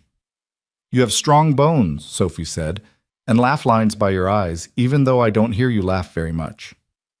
"Maybe I should laugh more." "Maybe you should." Ethan slipped out of the room, giving them privacy for this moment of connection. He stood in the hallway feeling like he'd witnessed something sacred, a mother and daughter learning to see each other clearly for the first time. The lessons continued with Clara as a regular presence, and slowly, Sophie began to open up in ways she hadn't before. She talked about her fears, her frustrations with being blind, her loneliness at her special school, where everyone treated her like she might break. Clara listened, really listened, in a way she'd apparently never done before. And in listening, she learned. She learned that Sophie hated when people grabbed her arm without warning, that she loved the smell of rain and the sound of wind chimes, that she dreamed of traveling someday, of experiencing the world through sound and touch and taste instead of just staying safe in familiar spaces. "I want to go to Paris," Sophie said one night, her hands resting on the piano keys. "I want to hear the street musicians and taste real croissants and feel the cobblestones under my feet. Ms. Rivera says Paris is the most beautiful city in the world, but I think maybe I could find my own kind of beautiful there." Clara's face, watching from the corner, was a study in revelation and regret. "We'll go," she said suddenly. "Next summer. Just you and me. We'll spend a whole month in Paris." Sophie's face lit up. "Really? You promise?" "I promise." Ethan watched this exchange with quiet satisfaction. This was what Sophie needed. Not piano lessons, but a mother who could imagine futures beyond disability, who could promise adventures instead of just accommodations. The night before the recital, Sophie asked Ethan to stay late after their lesson. "I have something for you," she said, reaching into the pocket of her dress. She pulled out a small box, handling it carefully. "Mrs. Chen helped me buy it. Open it." Inside was a silver bracelet, simple and elegant, with an engraving on the inner surface. "Hear with your heart." "Sophie, this is too much." "No, it's not. You taught me that music isn't about seeing or even about playing the right notes. It's about hearing with your heart and making other people hear with theirs too." Her face was serious. "I want you to have this so you remember that the best things in life aren't the ones we can see. They're the ones we feel." Ethan's hands shook as he fastened the bracelet around his wrist. "Thank you, sweetheart. I'll treasure this." "Good," Sophie smiled. "And Uncle Ethan? I'm not scared anymore. About the recital, I'm excited." "You should be excited. You're going to be amazing." "I know," said with such simple confidence that Ethan laughed. "I'm not scared because you'll be there, and Mother will be there, and even if I make mistakes, I know you'll still be proud of me." "I'm already proud of you." The next evening, December 18th, arrived cold and clear. Ethan picked up Maya from school early, taking her home to change into her nicest dress, a blue thing Sarah had bought for her 7th birthday that was already getting too short in the sleeves. He wore his funeral suit again, the only nice clothes he owned, and tried not to think about how out of place they'd probably be at Bancroft Academy, where tuition cost more than most people's annual salary. The school was exactly what Ethan expected: brick and ivy and old money, the kind of place that had been educating the children of wealth for over a century. The auditorium was small but exquisite, with dark wood paneling and acoustics designed for chamber music. They arrived early, Ethan clutching the bouquet of flowers he'd bought for Sophie. Nothing expensive, just carnations and baby's breath from the grocery store, but chosen with care. Maya held his hand tightly, her eyes wide as she took in the elegantly dressed parents filing into seats. "Daddy," she whispered, "everyone here looks rich." "That's because they probably are. But we belong here too. We're here to support Sophie." They found seats in the middle section, close enough to see but not so close as to be presumptuous. The program listed 12 student performers, all children from Bancroft's arts program. Sophie was listed 10th, playing River Flows in You by Yuruma. The lights dimmed. The recital began. The first performers were technically proficient but emotionally sterile, children who'd been taught to hit the right notes but not to feel the music. Ethan watched politely, applauded at the right moments, and tried not to let his nervousness show.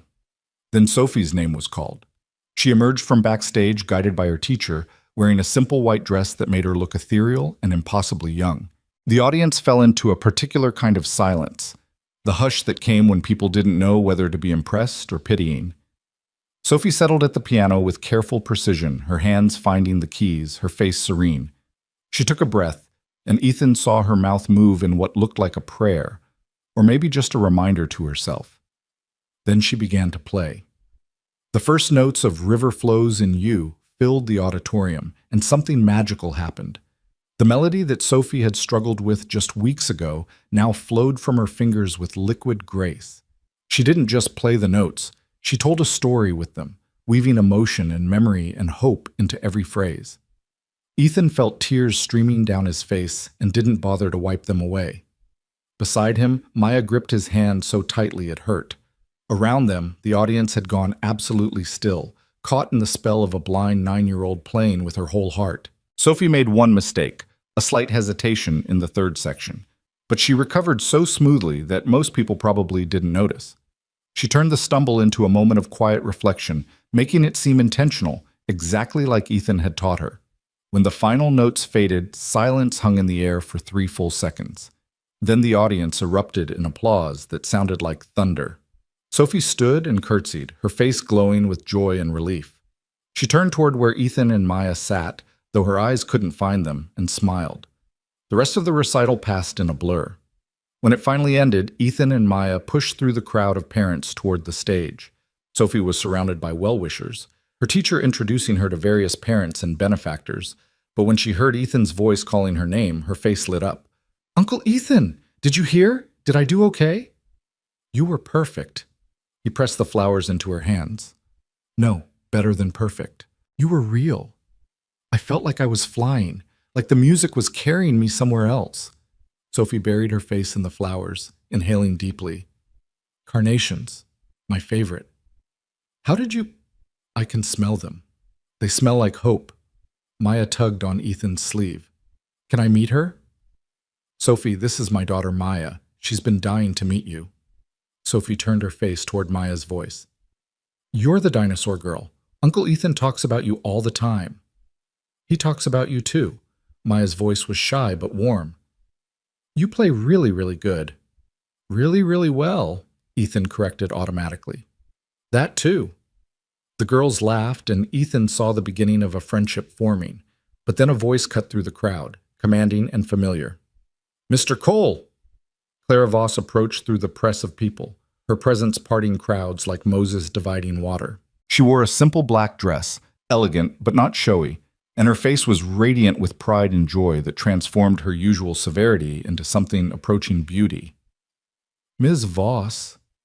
Ethan suddenly felt acutely aware of his cheap suit, the grocery store flowers, the way he and Maya probably looked like charity cases amid all this wealth. But Clara wasn't looking at him with judgment. She was looking at Sophie with wonder. "My darling girl," Clara said, her voice thick with emotion. "You were magnificent." "Mother, you came! You actually came!" Sophie launched herself toward her mother's voice, and Clara caught her, holding her tight in a way that looked unpracticed but sincere. "Of course I came. I wouldn't have missed it for anything." Clara pressed a kiss to Sophie's hair. "I'm so proud of you, not just for your playing, but for your courage, for being brave enough to share your gift with the world." Sophie clung to her mother, her face buried against Clara's shoulder. "I was so scared you'd be disappointed if I wasn't perfect." "Oh, Sophie." Clara pulled back enough to frame her daughter's face with her hands. "You were perfect because you were yourself. I don't need you to be flawless. I just need you to be happy." The moment was so intimate that Ethan felt like an intruder witnessing it. He started to back away to give them privacy, but Clara's voice stopped him. "Mr. Cole, wait, please." She straightened, one arm still around Sophie's shoulders. What you saw tonight, what everyone saw, that was because of you. You gave my daughter the confidence to be extraordinary. Thank you." The words were sincere, but they were also loud enough for surrounding parents to hear. Ethan saw heads turn, curiosity rippling through the crowd. Who was this man the CEO of Helios Group was thanking? Why did he matter? "I just helped her practice," Ethan said quietly. "Sophie did all the hard work herself." "He's being modest," Sophie interjected. "Uncle Ethan taught me everything. He taught me that being blind doesn't mean I can't make beautiful things. He taught me to hear with my heart." The phrase, "hear with your heart," echoed with perfect symmetry.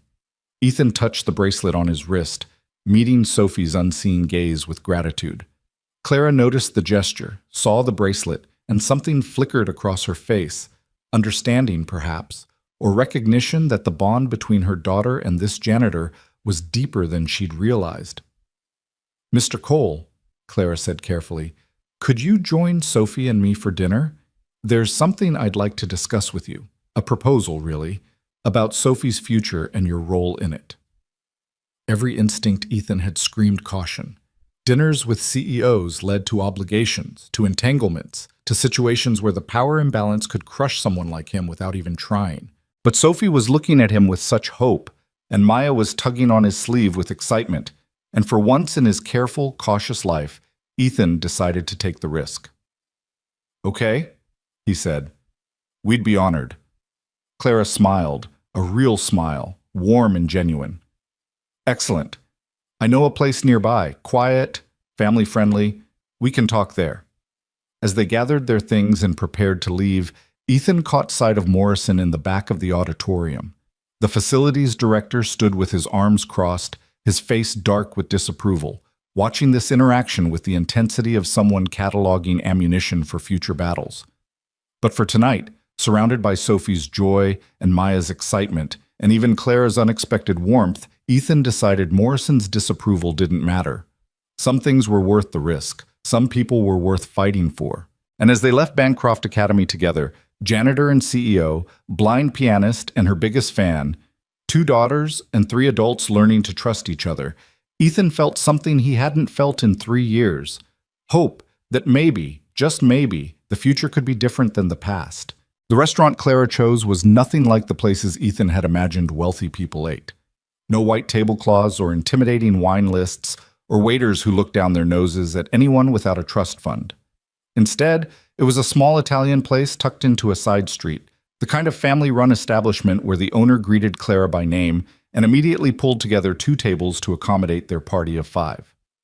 "Ms. Voss, and the beautiful Sophie, come, come, I have the perfect spot for you." Giuseppe, the owner, was a round man with flour on his apron and genuine warmth in his voice. He noticed Ethan and Maya with interest, but no judgment. "Friends of yours?" "Very important friends," Clara said, and the way she said it made Ethan's throat tighten. "Giuseppe, this is Ethan Cole and his daughter Maya. They're the reason Sophie played so beautifully tonight." "Ah, then tonight you are family. Family eats for free." "Giuseppe," Clara started, but the man waved her off. "I don't argue with you about business. You don't argue with me about hospitality. It's settled." They settled into their seats, Sophie and Maya immediately bonding over the breadbasket, while the adults pretended not to watch them with anxious parental concern. Mrs. Chen had stayed behind at Bancroft to collect Sophie's things, giving them this rare moment of normalcy. Ethan felt desperately out of place. The other diners were clearly regulars, comfortable, well-dressed, the kind of people who belonged in places where CEOs ate dinner. He was acutely aware of his worn suit, Maya's too short dress, the way they probably looked like charity cases Clara had taken pity on. But Clara seemed oblivious to the class divide. She ordered for the table with the ease of someone who'd been coming here for years. Pasta for the girls, chicken marsala for herself, leaving Ethan to choose whatever he wanted. He picked the cheapest entree he could find, old habits of scarcity dying hard. "So," Clara said once their drinks arrived, wine for her, soda for the girls, water for Ethan, who was too nervous to risk alcohol. "I want to discuss something important. A proposal, like I mentioned." Ethan's stomach clenched. Here it came, the catch, the complication, the moment where Clara's generosity revealed itself to be something more complex and demanding. "I'm listening," he said carefully. Clara glanced at Sophie and Maya, who were absorbed in a conversation about whether dinosaurs or dolphins were cooler. Satisfied the girls weren't paying attention, she leaned forward. "I've watched you teach Sophie for the past few weeks. What you do, it's remarkable. Not just the music instruction, but the way you build her confidence, help her see herself as capable. That's a gift, Mr. Cole, a real gift." "Thank you, but let me finish." Claire's voice took on the executive tone that probably silenced boardrooms. "Helios Group has a charitable foundation. We fund various initiatives, medical research, educational programs, community development. But I've been thinking we need something different, something focused on kids like Sophie, children with disabilities who have gifts that traditional education systems don't know how to nurture." Ethan's pulse quickened. "What are you proposing?" "I want to create a music program. The Helios Foundation for Music and Inclusion. Free lessons for any child who wants them, regardless of ability or disability. Adaptive instruments, specialized instruction, performance opportunities. A place where being different isn't a limitation, it's just another way of experiencing music."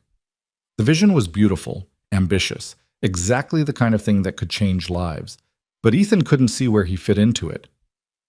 "That sounds amazing, Ms. Voss, but I don't understand what this has to do with me." Clara met his eyes directly. "I want you to run it. Director of the foundation. You'd oversee the program, hire instructors, work with students. Use your gift to help kids who need exactly what you gave Sophie." The words hung in the air between them, impossible and tempting in equal measure. Ethan felt like he'd been offered something too good to be real, the kind of opportunity that came with strings attached or turned out to be a misunderstanding. "I'm a janitor," he said finally.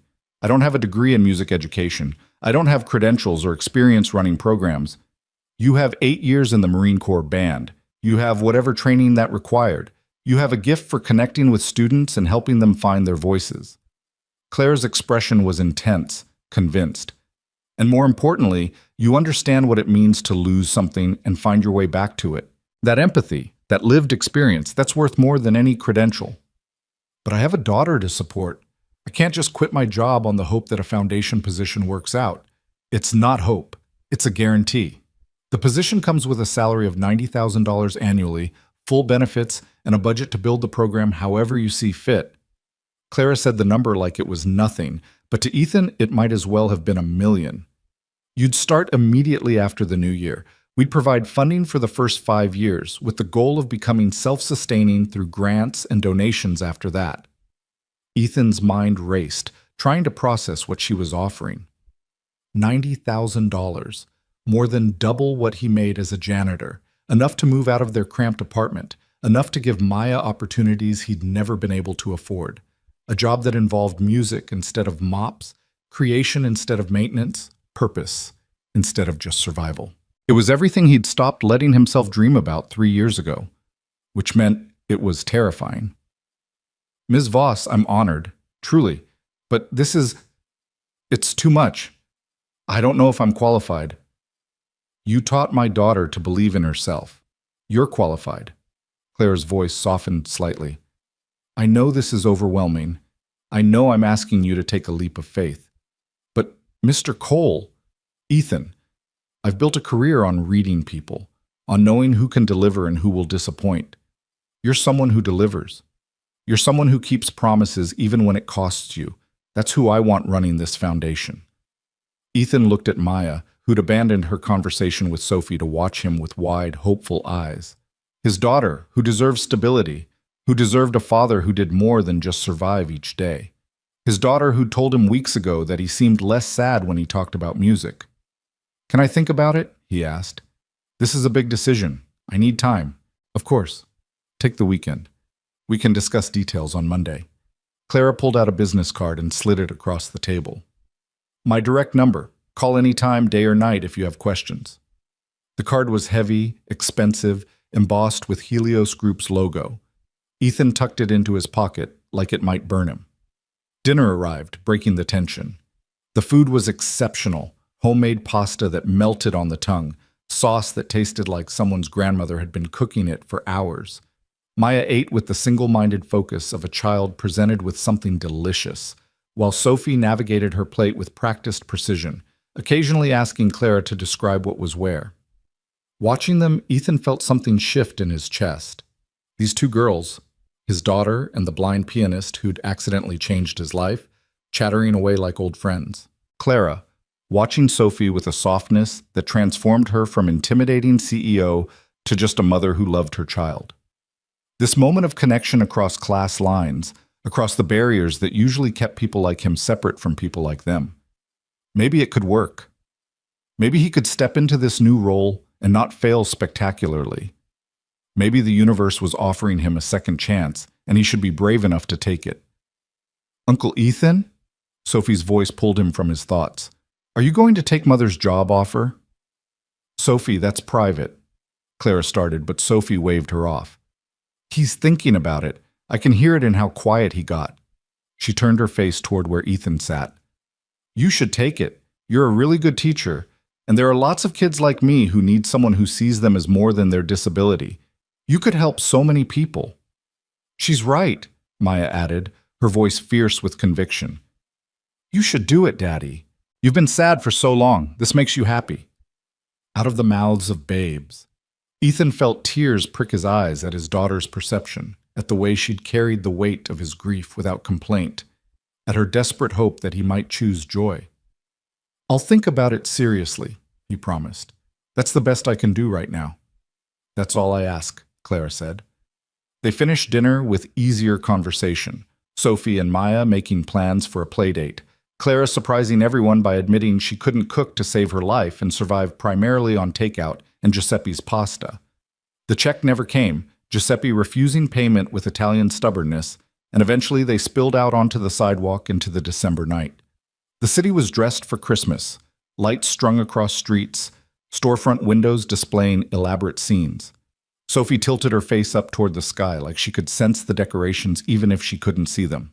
I can hear the lights, she said wonderingly.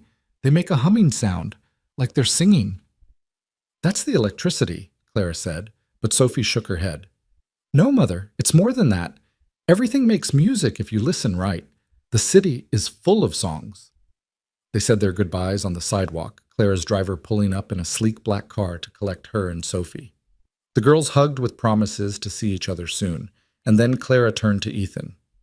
Thank you, she said quietly, for everything you've done. Regardless of what you decide about the foundation, I hope you know you've changed our lives. You've changed mine too, Ethan admitted. I forgot music could be joyful instead of just painful. Sophie reminded me. Then we helped each other. Claire extended her hand and Ethan shook it, noting the firm grip, the calluses on her palms from what? He didn't know what CEOs did that gave them calluses, but it made her seem more human somehow. The car pulled away. Sophie's face pressed to the window, waving even though she couldn't see them waving back. Ethan and Maya stood on the sidewalk watching until the taillights disappeared around a corner. Are you really thinking about it? Maya asked as they walked to where Ethan had parked his Honda several blocks away. The job. I'm really thinking about it. What's stopping you? How could he explain to an 8-year-old the fear that came from stepping outside the safe, small life he'd built? How could he articulate the terror of hoping for something good when life had taught him that good things got taken away? I'm scared, he said simply. Scared of failing. Scared of letting down all the kids who might depend on me. Scared that I'm not good enough for a job like that. Maya stopped walking, forcing Ethan to stop too. She looked up at him with Sarah's eyes, fierce and uncompromising. Daddy, you're the best person I know. You work so hard even when you're sad. You help people even when it costs you things. You taught Sophie to play piano when you didn't have to, just because she needed help and you could give it. Her voice wavered, but didn't break. If you can do all that while being sad, imagine what you could do if you were happy. Imagine how many kids you could help. Ethan knelt down on the sidewalk, heedless of the dirty concrete, and pulled his daughter into a fierce hug. When did you get so wise? I told you before. I've always been wise. You just don't listen. They walked the rest of the way to the car in comfortable silence, Maya's hand in his, the city humming around them with the songs Sophie had heard. Ethan drove them home through streets he'd driven 1,000 times, but everything looked different now, brighter somehow, full of possibility instead of just obligation. That night, after Maya was asleep, Ethan sat at their tiny kitchen table with Clara's business card in front of him. He pulled out his phone and opened a new text message to the number on the card. 3 times he typed something and deleted it. What did you say to a CEO at 10:30 at night? How did you accept a job that felt too good to be real? Finally, he settled on simple honesty. Miss Voss, this is Ethan Cole. I've been thinking about your offer. Can we meet Monday morning to discuss details? I want to make sure I understand what you're asking before I commit. The response came within seconds. Of course, my office, 9 a.m. And Ethan? I have a good feeling about this. Ethan set down his phone and sat in the quiet kitchen, listening to the apartment's familiar sounds, the neighbor's TV through thin walls, the radiator's rhythmic clank, Maya's soft breathing from her bedroom. This had been his life for 3 years. Safe, predictable, small enough that losing it wouldn't destroy him, but maybe it was time to risk something bigger. The weekend passed in a blur of anxiety and anticipation. Ethan worked his Saturday night shift at Helios, mopping floors and trying not to think about the meeting Monday morning. Tony noticed his distraction but said nothing, which was somehow worse than commentary would have been. Sunday, Ethan took Maya to the library, then the park, trying to exhaust her enough that she wouldn't notice his nerves. But kids noticed everything, and Maya spent the afternoon asking questions about the foundation, about what kinds of kids he'd teach, about whether she could visit sometimes. Of course you can visit, Ethan said, if I take the job, which I haven't decided yet. You're going to take it, Maya said with absolute certainty. I can tell. Yeah? How? You keep touching that bracelet Sophie gave you, like you need to remember why you're doing this. She was right. Ethan's fingers had found the silver bracelet without conscious thought, tracing the engraving. Here with your heart. A reminder that the best things weren't always visible or logical or safe. Sometimes you had to feel your way forward. Monday morning arrived cold and bright. Ethan, dressed in his funeral suit for the 3rd time that month, dropped Maya at school and drove to Helios Group with his stomach in knots. The building looked different in daylight, less intimidating, more like just a place where people worked instead of a monument to wealth and power. Patricia at the reception desk looked surprised to see him out of his maintenance uniform. Mr. Cole, do you have an appointment? With Miss Voss, 9 a.m. Something flickered across Patricia's face. Surprise, curiosity, maybe respect. Of course, 20th floor. She's expecting you. The elevator ride up felt eternal. Ethan watched the numbers climb, thinking about the first time he'd taken this elevator to the music room, when he thought helping Sophie was just a one-time kindness. How could he have known that single decision would lead here, to a job offer that could change everything? Clara's office door was open. She stood at the windows overlooking the city, her posture straight, her dark suit immaculate. When she heard his footsteps, she turned and her face softened into something approaching a smile. Ethan, thank you for coming. Please, sit. He settled into one of the visitor chairs, noting the irony that he'd sat in the same chair terrified Morrison was firing him, and now he was here to discuss a job that seemed impossible. I've spent the weekend thinking about your offer, Ethan began, and I have questions. Ask anything. Why me? Really? You could hire someone with a doctorate in music education, someone with experience running programs, someone who looks the part of a foundation director. Why a janitor with a high school diploma and some military band experience? Clara considered this, her fingers steepled on the desk. Because credentials don't teach compassion. Degrees don't teach people to see potential instead of limitations. You have something that can't be taught in any university. You have the ability to make people believe they're capable of more than they imagined. That's what this foundation needs. But I'll be representing Helios Group. Won't people question? Won't they think it's strange that you hired a janitor to run a foundation? Let them think whatever they want. I built this company by trusting my instincts about people, not by worrying about optics. Clara's voice hardened slightly. And if anyone has a problem with my choice of director, they can take it up with me directly. Ethan thought about Morrison, about the contempt in his voice when he'd said people like you. Your facilities director already has a problem with it. With me. He's made that clear. Morrison is no longer an issue. Clara's expression was cold. I had a conversation with him Friday afternoon. He's been reassigned to a different division, one where he'll have no contact with you or with Sophie, and I made it very clear that any retaliation against you would result in immediate termination. You didn't have to... Yes, I did. Morrison represents everything wrong with corporate culture, the belief that worth is measured by title, that kindness is weakness, that people should stay in their designated boxes. Claire's eyes flashed. I won't have that toxicity anywhere near a foundation designed to help children. So yes, I absolutely had to address it. Ethan absorbed this, feeling something like gratitude mixed with concern. Clara had wielded her power to protect him, but power that could protect could also destroy. What happened if he disappointed her? If the foundation failed? Would that same decisive authority be turned against him? As if reading his mind, Clara leaned forward. I know what you're thinking. You're worried this is too good to be real, that there's some catch, that I'll turn on you if you don't deliver perfection, am I right? Something like that. Let me be clear. I'm not offering you this job because I feel sorry for you or because I owe you for helping Sophie.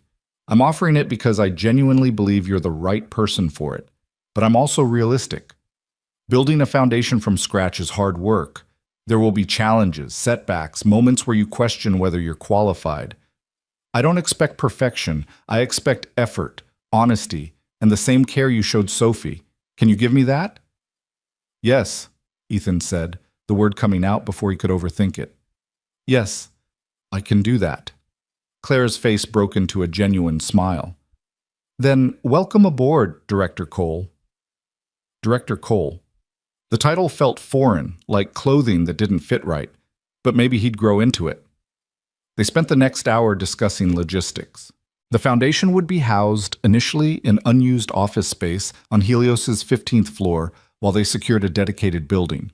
Ethan would have a budget for hiring instructors, purchasing instruments, and developing curriculum. They'd start with a pilot program in January, targeting 20 students, with plans to expand based on results. I want Sophie in the first cohort, Clara said, not for special treatment, but because she deserves to be part of something she helped inspire. Is that acceptable? More than acceptable. She'll be an excellent mentor for the other students. Good. Clara pulled out a folder thick with documents. These are the employment contracts, benefits information, and foundational charter. Take them home, read them carefully. If you have questions, call me. If everything looks good, sign and return them by Friday. You'll start January 2nd. Ethan took the folder with shaking hands. This was real. This was actually happening. He was going to run a foundation, teach music to kids who needed it, do work that mattered instead of just surviving. Ms. Voss, Clara, I don't know how to thank you. Thank me by making this foundation everything it can be. Thank me by helping kids the way you helped Sophie. She stood, extending her hand. And Ethan? Welcome to the team. I have a feeling we're going to do something extraordinary together. The handshake felt like a pact, a promise, a beginning. Ethan left her office feeling like he was floating, the folder clutched to his chest like treasure. He made it to the elevator before the reality hit him, and he had to sit down on a bench in the corridor, overwhelmed by the enormity of what he'd just agreed to. He was going to be director of the Helios Foundation for Music and Inclusion. He was going to change his life, Maya's life, the lives of children he hadn't even met yet. It was terrifying. It was incredible. It was everything he'd stopped letting himself hope for. His phone buzzed. A text from Maya, sent from Mrs. Patterson's phone. Did you take the job? Ethan smiled through tears and typed back, I took the job. The response was immediate. Yes! I'm so proud of you, Daddy. Followed by approximately 15 dinosaur emojis, which was Maya's way of expressing extreme emotion. Ethan laughed, the sound echoing in the empty corridor, feeling lighter than he had in 3 years. He pulled out his phone and did something he hadn't done since Sarah died. He called his mother in Florida, the woman who'd taught him piano as a child, and who he'd been avoiding because her voice reminded him too much of everything he'd lost. Ethan? His mother's voice was cautious, surprised. Is everything okay? Is Maya... Everyone's fine, Mom. Better than fine. I wanted to tell you something. Something good. He told her about Sophie, about the piano lessons, about the foundation. His mother cried, her pride and relief coming through the phone in waves. They talked for 20 minutes, the longest conversation they'd had since the funeral. And when they hung up, Ethan felt like maybe he'd repaired something that had been broken. The rest of December passed in a whirlwind of preparation. Ethan worked his final shifts at Helios as a janitor, training his replacement, saying goodbye to the job that had kept him and Maya afloat, but had slowly been suffocating him with its sameness. Tony shook his hand on the last night, gruff but genuine. Heard about your new gig. Director, huh? Fancy. Still the same guy underneath. Nah. Tony smiled slightly. You're different now, less defeated. Good for you, Cole. Some people deserve good things. Turns out you're one of them. On Christmas Eve, there was a knock on Ethan's apartment door. He opened it to find a massive box on his doorstep, wrapped in silver paper with a card attached. Inside was a full-size digital piano, the kind with weighted keys and real piano sounds, along with a note in elegant handwriting. Every teacher needs an instrument. Merry Christmas to you and Maya. With gratitude, Clara and Sophie. Maya burst into tears when she saw it, running her fingers over the keys with reverence. Can I learn? Can you teach me like you teach Sophie? Of course, Dinosaur. We'll start after the new year. They spent Christmas morning at the piano, Ethan teaching Maya simple melodies while carols played on the radio. It was the first Christmas since Sarah's death that felt like something other than endurance. The first time Ethan played without feeling like he was betraying her memory. New Year's came and went quietly, and then it was January 2nd, his first day as director of the Helios Foundation for Music and Inclusion. The office Clara had assigned him was modest but functional. Windows overlooking the city, a desk that had clearly been someone's cast-off, filing cabinets waiting to be filled with student records and curriculum plans. The space next door was larger, already being converted into a music room with donated pianos, adaptive instruments, and acoustic paneling. Ethan stood in the doorway of what would become the teaching space, imagining it filled with students of all abilities, all backgrounds, all finding their voices through music. The weight of responsibility was staggering, but underneath the fear was something else. Excitement, purpose, the sense that he was exactly where he was supposed to be. His phone rang, Clara's number. First day nerves? She asked without preamble. Terrified. Good. Terror means you care. Ethan, I wanted to tell you something before you get caught up in the work. Sophie wants to perform at the Foundation's opening event. She's written something, an original composition. She wants to dedicate it to you. Ethan's throat closed. She doesn't have to, she wants to. And I think it would be beautiful. An original piece by one of our students showing the world what's possible when we believe in potential over limitations. When's the opening? March 15th. 3 months to get everything ready. Think you can do it? I have to, don't I? Clara laughed. Yes, you do. But Ethan, I believe in you. The same way you believed in Sophie. Trust that belief. They hung up and Ethan got to work. The next 3 months were a blur of hiring instructors, interviewing students, developing curriculum, securing donations of instruments and equipment. He worked 16-hour days, pouring everything he had into building something that would last beyond him.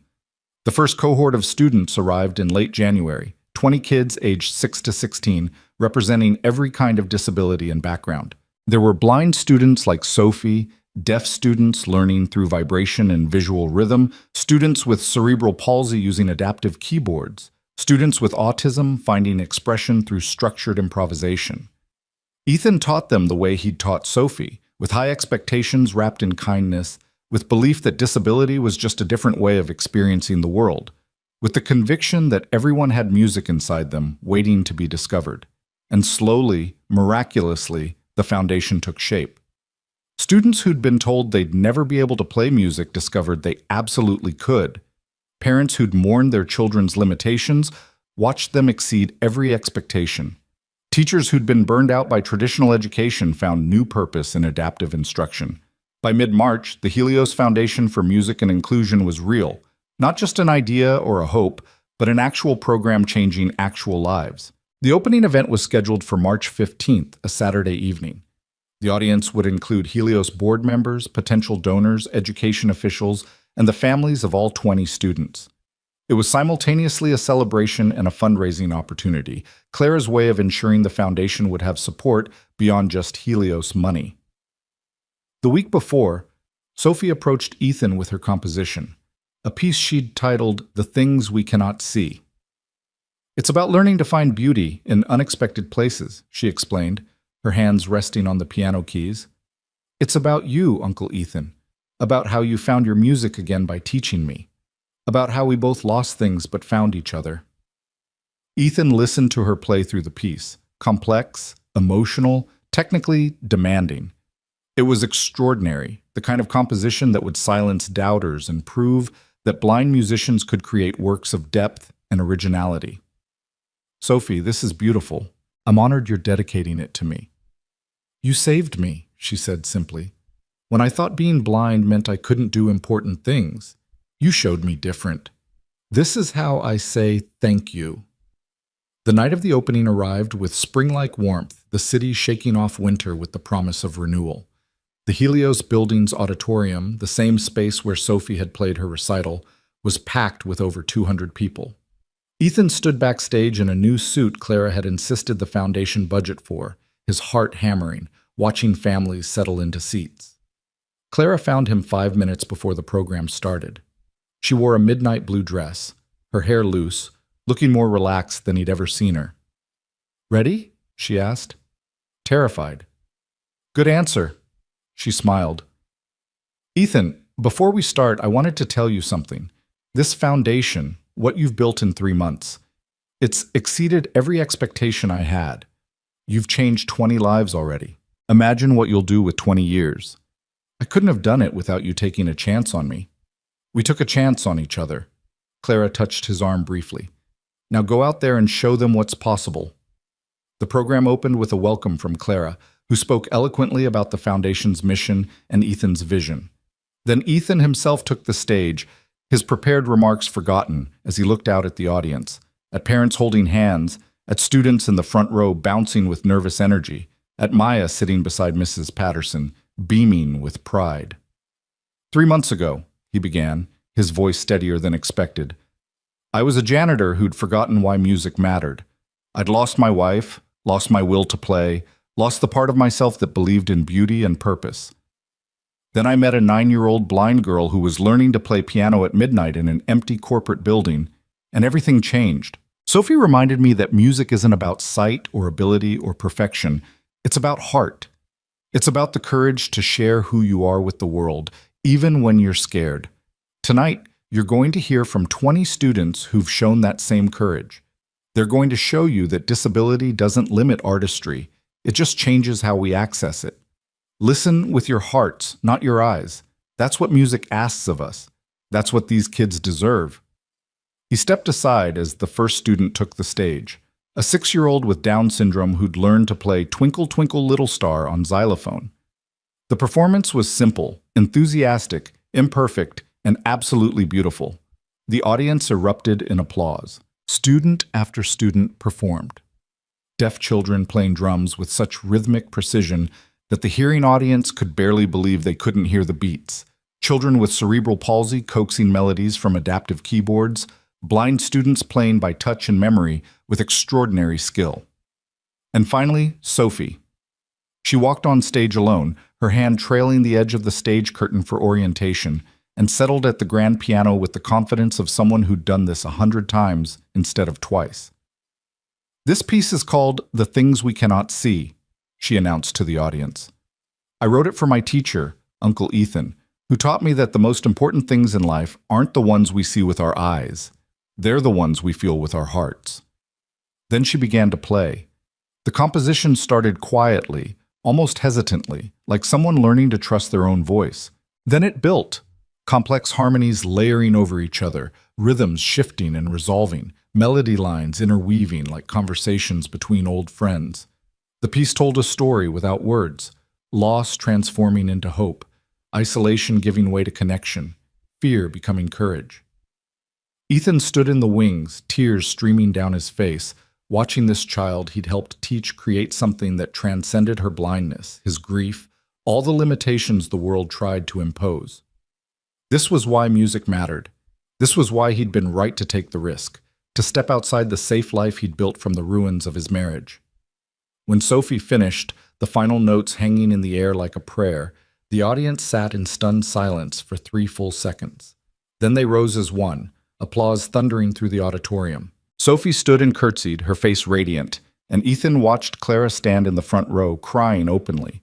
No longer the controlled CEO, but just a mother watching her daughter shine. The reception afterward was a chaos of congratulations and donations, wealthy patrons writing checks, education officials discussing partnerships, parents thanking Ethan through tears for giving their children opportunities they'd thought impossible. But the moment that mattered most came later, after most guests had left, when Sophie and Maya found Ethan in the empty auditorium. "Uncle Ethan?" Sophie's voice was soft. "Did I do okay?" "You were perfect. More than perfect. You showed everyone what's possible when we stop letting limitations define us." "I couldn't have done it without you." "Yes, you could have. I just helped you find what was already inside you." Maya tugged on his sleeve. "Daddy? Are you happy now? For real happy? Not just pretending?" Ethan knelt down so he could look at both girls, his daughter and the student who'd become like a second daughter. "I'm happy," he said, and meant it completely. "For the first time in 3 years, I'm actually happy." Sophie reached into her pocket and pulled out something small and silver, the bracelet she'd given him months ago, the one he wore every day. "You gave this back to me tonight," she said, confusion on her face. "No, sweetheart, I'm still wearing—" Ethan looked at his wrist and found it bare. The clasp must have broken during the event. Sophie pressed the bracelet into his hand. "Mrs. Chen found it backstage. But Uncle Ethan, I don't think you need it anymore. You already know how to hear with your heart. You've known it all along." She was right. The bracelet had been a reminder, but he didn't need reminders anymore. He'd stepped out of the gray life of survival and into the colored world of purpose. He'd found his music again, found himself again, found a future that Sarah would have been proud of. "Keep it," he told Sophie, "as a reminder that you taught me as much as I taught you." Sophie closed his fingers around the bracelet. "Then we share it. You wear it when you need courage. I'll wear it when I need to remember I'm capable. Deal?" "Deal." Clara appeared then, her driver waiting to take Sophie home. But before they left, she turned to Ethan one final time. "Thank you," she said simply, "for everything, for seeing Sophie, for taking a chance on this crazy idea, for being exactly who I hoped you'd be. Thank you for giving me the chance to be that person." They shook hands, but Clara pulled him into a brief hug instead, surprising them both. "See you Monday, Director Cole." "See you Monday."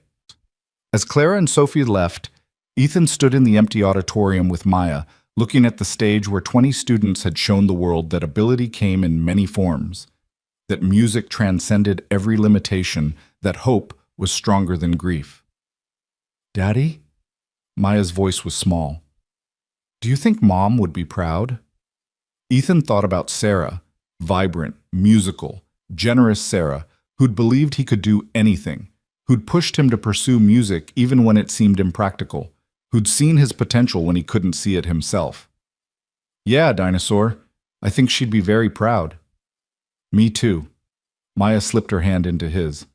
"Can we go home now? I'm tired." They left Helios Group together, father and daughter, walking out into the spring evening. The city spread before them, lit with possibilities, humming with the songs Sophie had taught Ethan to hear. This was his life now. Not perfect, not without challenges, but real and purposeful, and filled with a joy he'd thought he'd lost forever. Behind them, the Helios building stood against the night sky, its windows glowing with light.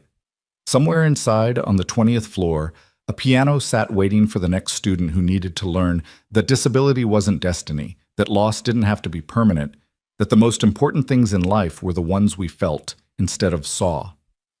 Ethan Cole, widower, father, teacher, director of a foundation that would go on to change thousands of lives, drove home through the city streets, his daughter asleep in the back seat, Sarah's memory no longer a source of pain, but of inspiration, and the future stretching ahead bright with promise. He'd learned something important in these past months. Sometimes the smallest acts of kindness created the biggest changes. Sometimes the most important moments happened when no one was watching, when you simply did what was right because someone needed you. And sometimes when you thought your story was over, the universe gave you a second chapter more beautiful than anything you could have imagined. The lights of the city blurred past his windows. Music played softly on the radio. And Ethan Cole, who'd once been just a man surviving each day, finally understood what it meant to truly live.